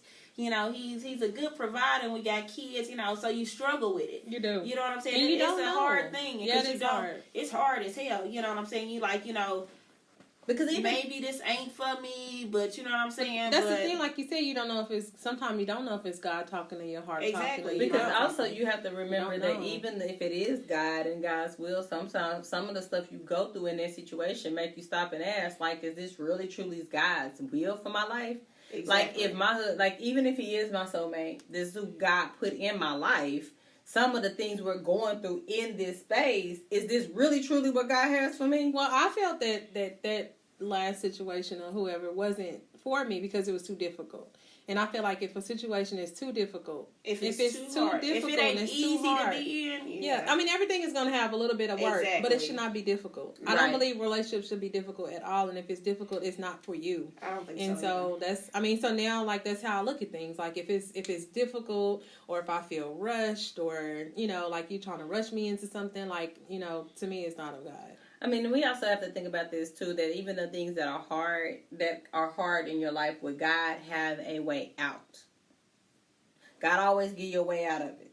He always leads you through it. He always tries to figure out. And then he allows you to see why you went through it. Yeah. Why you went through it. Right. So I think that we also should be keeping that in mind too in regards to relationships. Like, if we're going through this, and granted it may be really hard for us, it may be a difficult space for us, but it's not the most difficult. Like, I'm not forcing you to praise God in the midst of this, or I'm not forcing you to be, you know, actively involved. Like, we are walking through this together, and we're, you know, it's hard for us, but we are still going through it, you know, because it shouldn't be difficult. It shouldn't be the most hard. It shouldn't be the most difficult that you ever went through. For real. Like, you feel like, damn. It's like if it's a job, it's like, oh my God, like, it shouldn't. You go to work and you got to come home and you feel like you doing double time. Like, it shouldn't be this hard. Shouldn't feel no. Like, if it got to be a relationship and it got to feel like it's a forced issue and it got to feel like we, like, really forcing this issue to be together, like, it's like, oh shit, right? You know, right? Yeah, it shouldn't be that hard, right? And then if it's I don't think God has set us up to be in misery, and if I just don't believe it. I don't believe that either. So not at all.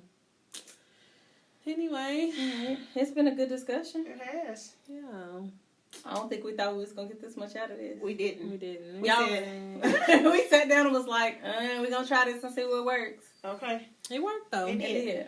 So again, Toure is spelled Toure, and then Roberts Roberts, and it is on YouTube. It's called the 5 Keys to Identify Your Soulmate. Yeah, it's a really, really good YouTube. If you get a chance, now mind you, it's a little long, but you know what? I believe in things like patience and things, so I'll listen to something all the way through. It's really good. To me. I think it was a really good sermon. He does give you some really good information through that sermon, and just how he identified his soulmate. Now, mind you, it may not be how everybody identifies their soulmate. We all gonna identify our soulmates a different way, but it worked. I think it was really good. I want to say Dante might have. Did you send it to you? Might have sent it to me. Yeah, and I sent it to my mama. And I sent it to my sister. And I sent it to my sister and some more people. I didn't send it to. I mean, that was something I lived by for a minute. I was living by Toure Roberts. That's how I was feeling. Okay. You got to listen to it. It's pretty great. Because he references you to that song by Kelly. What's her name? Dear No One. Yeah, Dear No One. What is her name? Tori Kelly. Tori Kelly. I never heard that either. Yeah, it's a song where he just basically was just like, you basically need to get into a space where you're by yourself. Like, you recognize that it's okay to be alone. Because I think some people do have an issue with just being by themselves and being alone and dealing. Because if you can't deal with you, who else the hell want to deal with you? I mean, y'all got to think about that, though. You know, if it's hard for you to stop and look yourself in the mirror every day, to expect somebody else to come in and deal with you every single day at your worst, and you can't even deal with you at your worst. That's true. I was gonna send it to you, but you don't have your phone. I'm sorry. Lost my phone today. Email it to her. Maybe she can get it away. Lost my phone. Hopefully, I'll have another one by tomorrow. Yeah, hopefully. Because I can't live without no phone. I didn't mean to cut you off, but I got all kinds. Boy, I can't live without no phone. Lord knows, I don't even know how to make it out tonight. You calm over here without your phone. I am calm, but I'm tired. That's why. I'm just exhausted. And then today, you know, but tomorrow I'm probably going to be freaking out like, oh, I can't wait till I get off work. And I got overtime all week too. Do you? I got to work from open to close. So it's like. Open to close? How many hours is that? 7 to 6. Okay. Oh. Yeah. That ain't the worst case scenario. I've worked from 7 to 6 before. I know that sounds... It just mentally draining. It sounds long. I know it sounds mentally draining and long, but I've worked... But I've been doing it, so... But if these people keep speaking of our podcast as positivity, you won't have to work over there. The you go. Right. You sure right about that. Jesus be a rock. Speak it into existence. Hold on, because y'all see my annoyance. So I was going to say that before you... I mean, I didn't want to cut you off when you was talking about your relationship, but you know how we talk about speaking stuff into existence, and you said you kept having the fear that he will leave. Do you think you created that within your relationship? Because we talk about how words are powerful. Yes. And do you think you... I mean, you know what I mean? Like, you thought it so much that it came to pass. Like, how some stuff would come to pass because you think it. Yeah, I do. I do believe that I was so obsessed with the fact that he might have left that he truly left. Because they say what you put your energy into it expands. Yes. And I think that... I think I put that so much into my heart that I felt like that, and that the universe then translated that and it came to pass. Okay. Yeah. All right, you keep thinking he gonna leave? He gonna leave. All right. Yeah. And so I did feel like, oh, this was going to be something that was going to happen. And I just kept, like, I was literally, I was stuck there for a while because I just, I dealt with, and it wasn't until a few relationships before. So Legends Dad was probably the first relationship where I had someone up and leave in a significant space. And that took a whole toll on me. And, you know, like women, we just keep going, you know. You just get over it. I mean, you know, people just expect you to just get over it and go on with your life and pack up this nice little bundle of joy that you just had that's called a blessing and go on, you know, like live your life, you know. It'll be okay. It'll be okay. You'll get over it and da-da-da. And so I did that, or what I thought I did. Yeah, it was rough for you, though. Yeah. And it was really rough. I remember that. It was really rough. It was hard because that was the first time I had been in a space like that where I loved somebody like I did and they left me in a time where I needed them most. And I went through a lot, you know, when I was pregnant with Legend, you know, losing a job and then having to get another job and then losing a car. I mean, I just went through a lot when I was pregnant with Legend. I mean, there was a point in when we were kind of temporarily homeless, you know, like it was a lot. Like bringing Legend into this world is probably the craziest thing I did. Because even bringing Anaya into this world wasn't that strenuous or that hard. But bringing Legend to this world was a true test of, like, my faith. Like, I had to stop and, like... And you were skinny, like, when you were pregnant. Like, you didn't even gain any No, weight. because I was so stressed out. Yeah. I was really stressed out. And it just was really hard to just, like, go through. And so, like, when that happened, again, like I said, I never really dealt with it. I just kind of just packed up. I mean, that's what you only do. Right, because I mean, I had this baby that I had to take care of, and we talking about 11 years after I didn't have Anaya, and at this point, I was really hard on myself because I waited. I mean, and Dante can tell you that, like, I was scared. Like, I was like, no, I'm not having no baby because I didn't want the same situation I had for Anaya with this baby, with another child. Like, that was just my biggest fear. And then this situation turned into a worse situation than it was with Anaya. Because Anaya's daddy tried. We was young, but he tried to be there. Legend Daddy didn't try to be there. Like, you know, not to be, you know, what it was. Yeah. It is what it is. But he's trying now, right? You know, he's definitely trying now to be there for Legend, you know. And so it just was hard. And so, like, I did have to have some level. I did have to have some level, but that's true though. But I truly had to. That was a traumatic situation for me, and I truly had to work through that. So I had to sit down and literally listen to, like, I had to talk to a therapist about that. Yeah. Like, why does this bother? Like, why am I in this situation with this current relationship that creates this fear for me for people leaving? And that's what it was, because I didn't deal with that before. I walked into this relationship because I had told myself, I'm not going to be with nobody, Then he came. And then a lot of his situations, and even that, like, I probably should have left that situation. I should probably left that relationship alone way before. You know, got pregnant, probably. Because, I probably should have left that too. But my relationship after that, I should have left that alone too. And I didn't. I held on to it because he knew my babies. We always hold on to some especially when they meet your kids. Right. Now that is he knew my babies, and I was like... Because it's like you wait so long for somebody to meet your kids, and then they meet your kids. And I was like, meet your kids. They like, where's baby, that ain't shit. It didn't work out. Right. Yeah. I mean, it's hard. You hate to tell kids that. But I mean, you think about all the disappointments you had as a kid. And you don't want to give that to your kids. Because and it's that's a disappointment. That's, again, why you be in them relationships. Right. Because you just don't want it to happen for your kids. Right. You want so much for them that you didn't have, that you don't think really like, this ain't no good situation. Yeah, right. That's true. Yeah. Right. And so that was what it was. Like, I had that disappointment, and I don't want my babies to have that disappointment. Although, I mean, I feel like whatever God's will is for their life, because I think about the situations in my life that's made me stronger as a person. Man. I mean, so you got to think about that too. Sometimes God's will is that, you don't necessarily grow up with a dad, and that you don't necessarily have that. And so that you can speak to other people who don't have that and give them courage and encouragement and help them move forward in their situations, to know that that's even true. if, it can be done. Yeah, I believe that. Because I think my situation and circumstances made me a better person. Right. Mine too. I think made me stronger and independent, if anything. Right. I mean, I can speak to that. I can tell people, I get that, but I do think that there's sometimes that you need to stop and say that it exists. Exactly. Yeah. Say that it bothers you, so that you can figure out how to deal with it. True. Because if you don't, then I don't think you're a whole person giving someone else. I think you go into these relationships continuing to drain other people. And they pouring from their whole cup into your empty cup and draining. I can't give you no more. I ain't got no more to give. Do you think whole people attract empty people though? Sometimes. Yes. Okay. A lot of times, probably. I know a lot of times broken attract brokenness, because it's like, like they say, like, negative people attract negative people because they have somebody else to complain to. So it's like, we just gonna sit here and complain, and we don't got nothing. So it's like, that's why I was wondering if. Like, but what if you're the kind of person who feels like, oh, well, maybe I'm in this situation to help you out. So that's where a lot of women go wrong at. Yeah. Because we always think we can help a man. I can make it build a man because we see his potential. Yes. Exactly. That he don't even see in himself. Yeah, you pouring from your whole.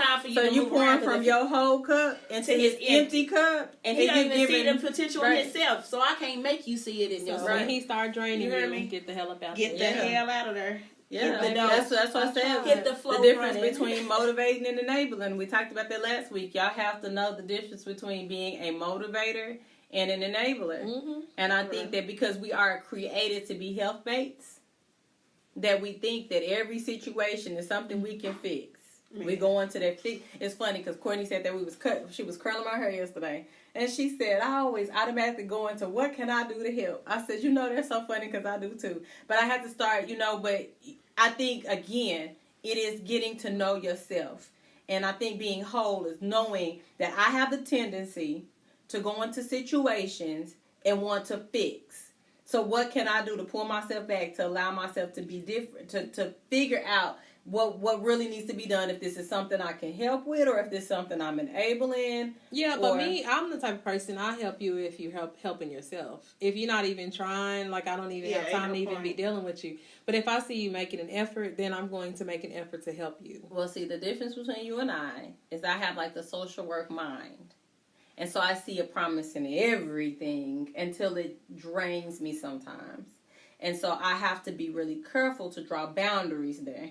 Why I say I can help you to an extent, but my help can't go any further than that. And I have to be okay with that, because then I start feeling bad if you get to a certain point and I can't help you beyond that. So I have to draw boundaries with that. I do have to work with that, because every day I'm working with people and families that have less than and who don't have a resource, and I'm supposed to find some level of hope in this. And not gonna lie, I do in my heart feel like, oh, everybody has this, but that's where I tell y'all, like, I have those moments where I, like, God, and I know it's God saying, you know what, Capri, some things you can't fix.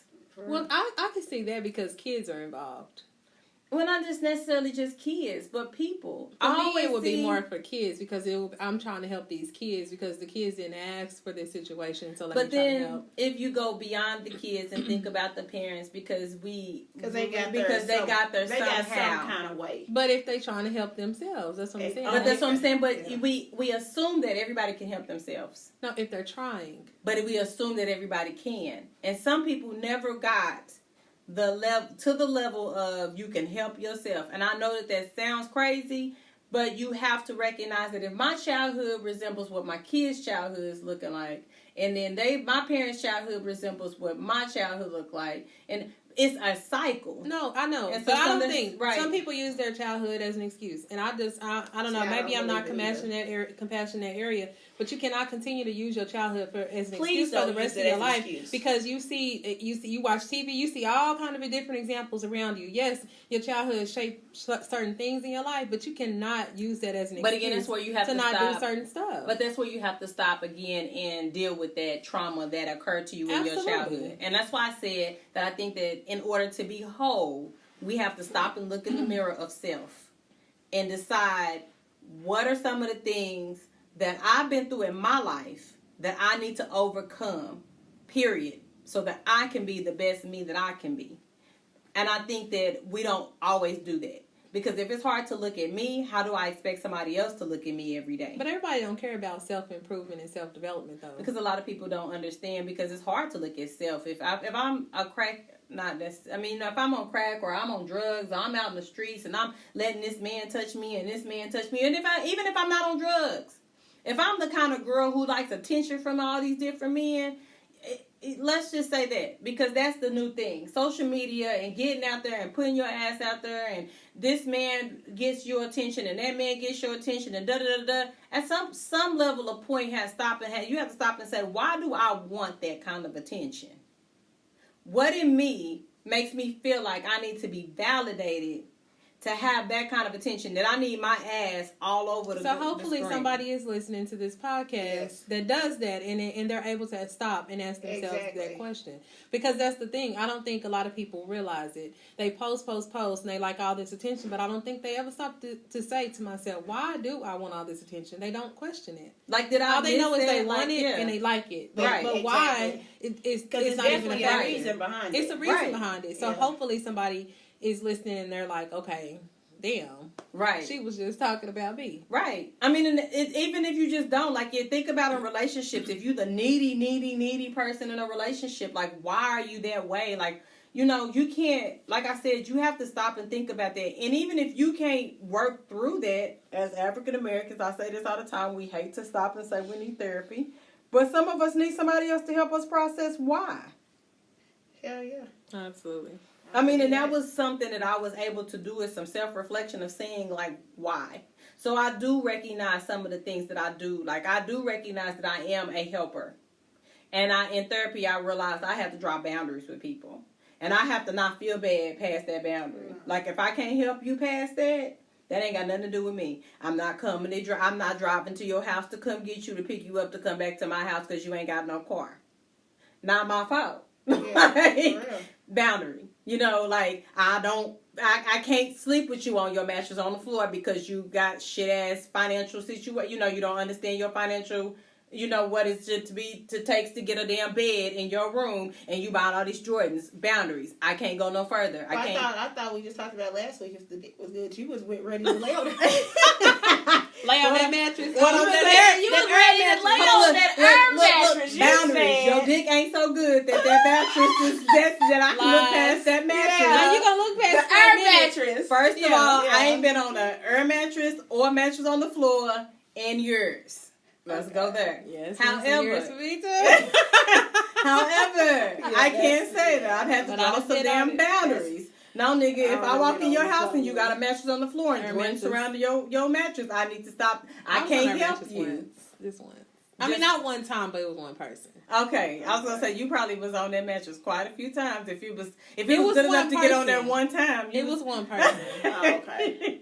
But I didn't know I went over there. I'm telling you, it was so long ago anyway. I ain't gonna get all into that. But yeah, that's what I'm saying. It's just boundaries, and you sometimes I think that's the thing. You have to draw healthy boundaries, or you have to figure out like, maybe I'm enabling this person and not really motivating this person, or maybe I'm just, anyway, whatever works. I think in order to consider yourself whole, you have to stop and figure out what it is within you. And you can't really truly give someone you if you are not willing to stop and look at you to figure out what it is within you. And we're all flawed. And there's going to be things that people have to deal with within us. But no, some people don't want to. I'm not dealing with you yelling and screaming and hollering and my house ain't peaceful. I'm just not. And so if those are the relationships you're walking into, and you not realizing that, look, maybe I'm the fault in that. That's true. Because I have to say, I wasn't the most nicest person in the world for most of my relationships. And I barked and yelled and screamed because that was how. You recognize it. Yeah, right. That's what, as long as you recognize. Because I think we have the tendency to point the finger at everybody. He didn't do. Right. When we don't take responsibility of what we did. Right. I didn't got to the point where I guess maybe you get old enough and mature enough anyway to realize, you know, like I had something to do with that. You know, I had some fault in that situation. Right. Absolutely. And, just admit it. Admit your wrong. Admit that and figure that out. And maybe you need to spend some time looking at you and figuring out, why do I do that? To be in that goes back to the point, maybe sometimes you need to be alone to figure it out. Yep. And then find yourself. Or run into yourself. Or run into your soulmate. Or let God bring your, hold on, because if God brought that man in that gray shirt to Sarah Jace, he can bring that man in that black shirt to you. Exactly. So, because my soulmate supposedly didn't show up in the right color. It wasn't your soulmate. It wasn't my soulmate. Okay. I think it was just a connection. Exactly. Right. It's a good connection. That was all.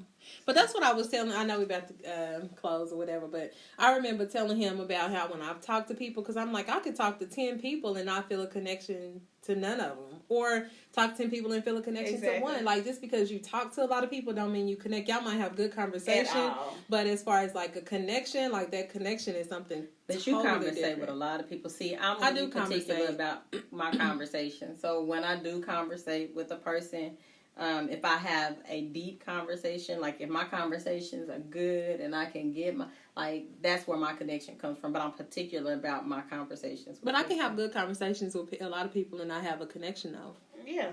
I have to be careful. Like, I have to pull myself back. It won't back. Feel like anything at all. Because it can be different things. You can get different from them. You know what I'm saying? Different conversations. And that's what I tell them. Different people give you different things. Yeah. And I probably have to pray about that. You can talk about business, and we can talk about, life, and, right. And then this next person is just somebody that, that puts that smile on your face and how, your day. And or make you laugh. Exactly. But everybody going to give you no connection. That's for sure. Oh, heck no. Yeah. That's why I don't understand how people be in relationships so fast. In and out of them. Mm-hmm. Baby, because some people love lust, that lust feeling. Exactly. They chase it every single time. I ain't never been so in lust I ain't never got to that point. Okay. I've never had that where I went. But again, it takes a while for me to even sit down and have a conversation with a person because I'm particular about that. I don't have them kind of connections with everybody, which is why I can have sex situations. We gotta work through that because I can cut it on and cut it off as long as I ain't intimate with you and personally having no conversation with you. But I'm particular about who I have conversations with because I take stuff on. So I'm really careful about that kind of thing because I pray for you. If I genuinely care about you, I have a conversation with you because I want to know what's going on with you. I want to know more about you, exactly. Kind of thing. So if I don't have no conversation with you, I don't care. Yeah, I'll just be talking, girl. Yeah. And she was like, you can just talk to anybody. I really can. Just talk to anybody. Okay. Yeah, I can't. Anyway, thank y'all for listening. It is episode 19. Again, we appreciate y'all for rolling with us this far. Thank you. We got something big. I know we keep saying that, but we building y'all up. Yeah, when we post it, y'all will be like, all right, they came with it. What is it? Our pictures. What? Our pictures? Okay. What? Our pictures? I'm just playing. Yeah. We did. I did photo shoot yesterday was amazing. It was fun. It was tiring. I'm gonna have to pray about that because if this is what I want in my life, man, I thought about that. It was like a job. It was like a job for him too. Yeah, it was definitely a job for him. But it was like that was a day. Yeah, that took our whole day. Well, it made me feel good that he had to coach you too.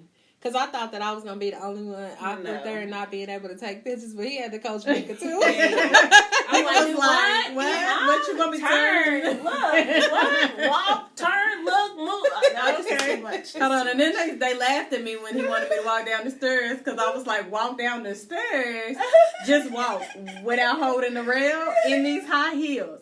Okay, I'm going to do that. And the first time I tried, I failed. Like, oh, okay. I just went in the bathroom. And then they got up there and was like, oh, okay. No, that was hard. He was like, walk down the stairs, but look at me. But I had to look at the stair. I can't look at you. Right. And so that's why I was So you want me to look at him? Right. You want me to hold a straight face, walk down the stairs, and not look down. Exactly. And look at you and pose and switch. So my hat's off to any model who's doing this on a regular basis as a living. That made me have some respect for you. Even like the awards show when they be walking down them stairs like that in them heels. Baby. Oh, honey. And they never look down. No. I couldn't do that. That stuff was scary yesterday. So you know what? We got to practice it. So maybe we need to go to the Hall of Fame in our heels. Okay. And walk down the stairs because Trey said we're going to get some Emmys. So we need to learn how to walk down them stairs. I'll have on some lower heels. I'm not rocking with those. Look straight ahead. I struggled the whole day. I struggled yesterday too. Baby. And walk down the stairs. He was amazing. He was amazing. He was great. He was fun. Shout out to Eric and Cassandra. Yes. Harder Way Productions. Harder Way Productions. So once our pictures are posted and y'all see the end results, then I hope y'all go and listen to follow him and utilize him for his services as well. Like I told Dante and them, I think it's enough at the top for all of us. So come on, Eric, come on with us. We'll take you to the top with us. We don't have no problems doing that. Another black-owned business. Yeah. Exactly. And one that was very professional, did everything we needed, didn't have any issues, extended his time, didn't complain, and didn't charge us extra. We had about 4 photo shoots he said. We had a lot of photo shoots. We was there for 5 hours. And we said 2 locations, but really we had 2 locations within even that one. Exactly. With upstairs. Yes. Because we wanted the skyline and we wanted the cathedral. Yeah. And he had to move all that stuff. And we was upstairs. And then the thing popped in his face. And he still did not complain. So like I said, his wife didn't complain. She was there the entire time. She was happy too. She was good because, by a certain time, I'd have been like, listen. And she never irritated. I'm ready to go. Babe, I'm ready to go. I'm hungry. Right. We ain't ate lunch. Right. Yeah, she was awesome. She was good. Like I said, that's business. Let's not just say black-owned business. That's business. And doing business, and when you do business with people like that, they refer you to other people, and they don't have a problem saying, look, utilize that person because they're great. They do this. They do that. They don't have a problem with giving you their business. He communicated well. It even went over in time and never complained about any part of it. So I think, I thank him for that. I thank him for, just allowing us to be a part of being willing to be a part of our experience because this is new to us. It is. And so he was excited to be a part of it, which says so much about us. Right. Is that he was willing to step into it and be a part of us. So like I said, y'all don't understand how grateful we are to those who come to us and say, I want to be a part of what y'all have going on. That's big. So that is big because we have been having people that has wanted to be a part of what we have going on. That's just been encouraging, and they have their own things, and their platforms are a lot bigger than ours. So just the fact that you see our small little platform, never despise small beginnings. Recording in my living room, right? Recording in my living room, right? 19 episodes. We barely got it going. We doing what we can, but then for people to see they have platforms bigger than ours who've been doing this for years upon years, to stop and say, we appreciate you. Exactly. We see your platform. We want to be a part of that. So we appreciate that too. Anyway, y'all can hit us up on IG MochaTea _podcast. Facebook, MochaTea Podcast. Twitter, MochaTea Podcast. And Gmail for any bookings, MochaTea2018 at gmail.com. Again, it's MochaTea2018 or 2018 at gmail.com. I want to I'm sorry. I just want to, not just for bookings too, if y'all have questions or concerns about some of the stuff that we talk about, y'all can hit us up on the email. Y'all can hit us up on any platform if you have questions. Even if y'all want to DM us. Right. DM us on Facebook, Instagram. Y'all, our Facebook friends or Instagram. Just feel free to shoot us a message. Right. On any of those platforms, you can, if you got anything, you got any concerns, questions, or anything. And then every Sunday, we're on SoundCloud. Exactly. MochaTea, and we are working to expand our platform, so be looking for us on other platforms as well. Again, thank you to those who paid for this SoundCloud. We will continue to post on SoundCloud, but we do want to be able to try to reach everyone. So we'll be utilizing other platforms. But if you paid for this platform, we appreciate you. Thank you. Thank you for your support, and we are out.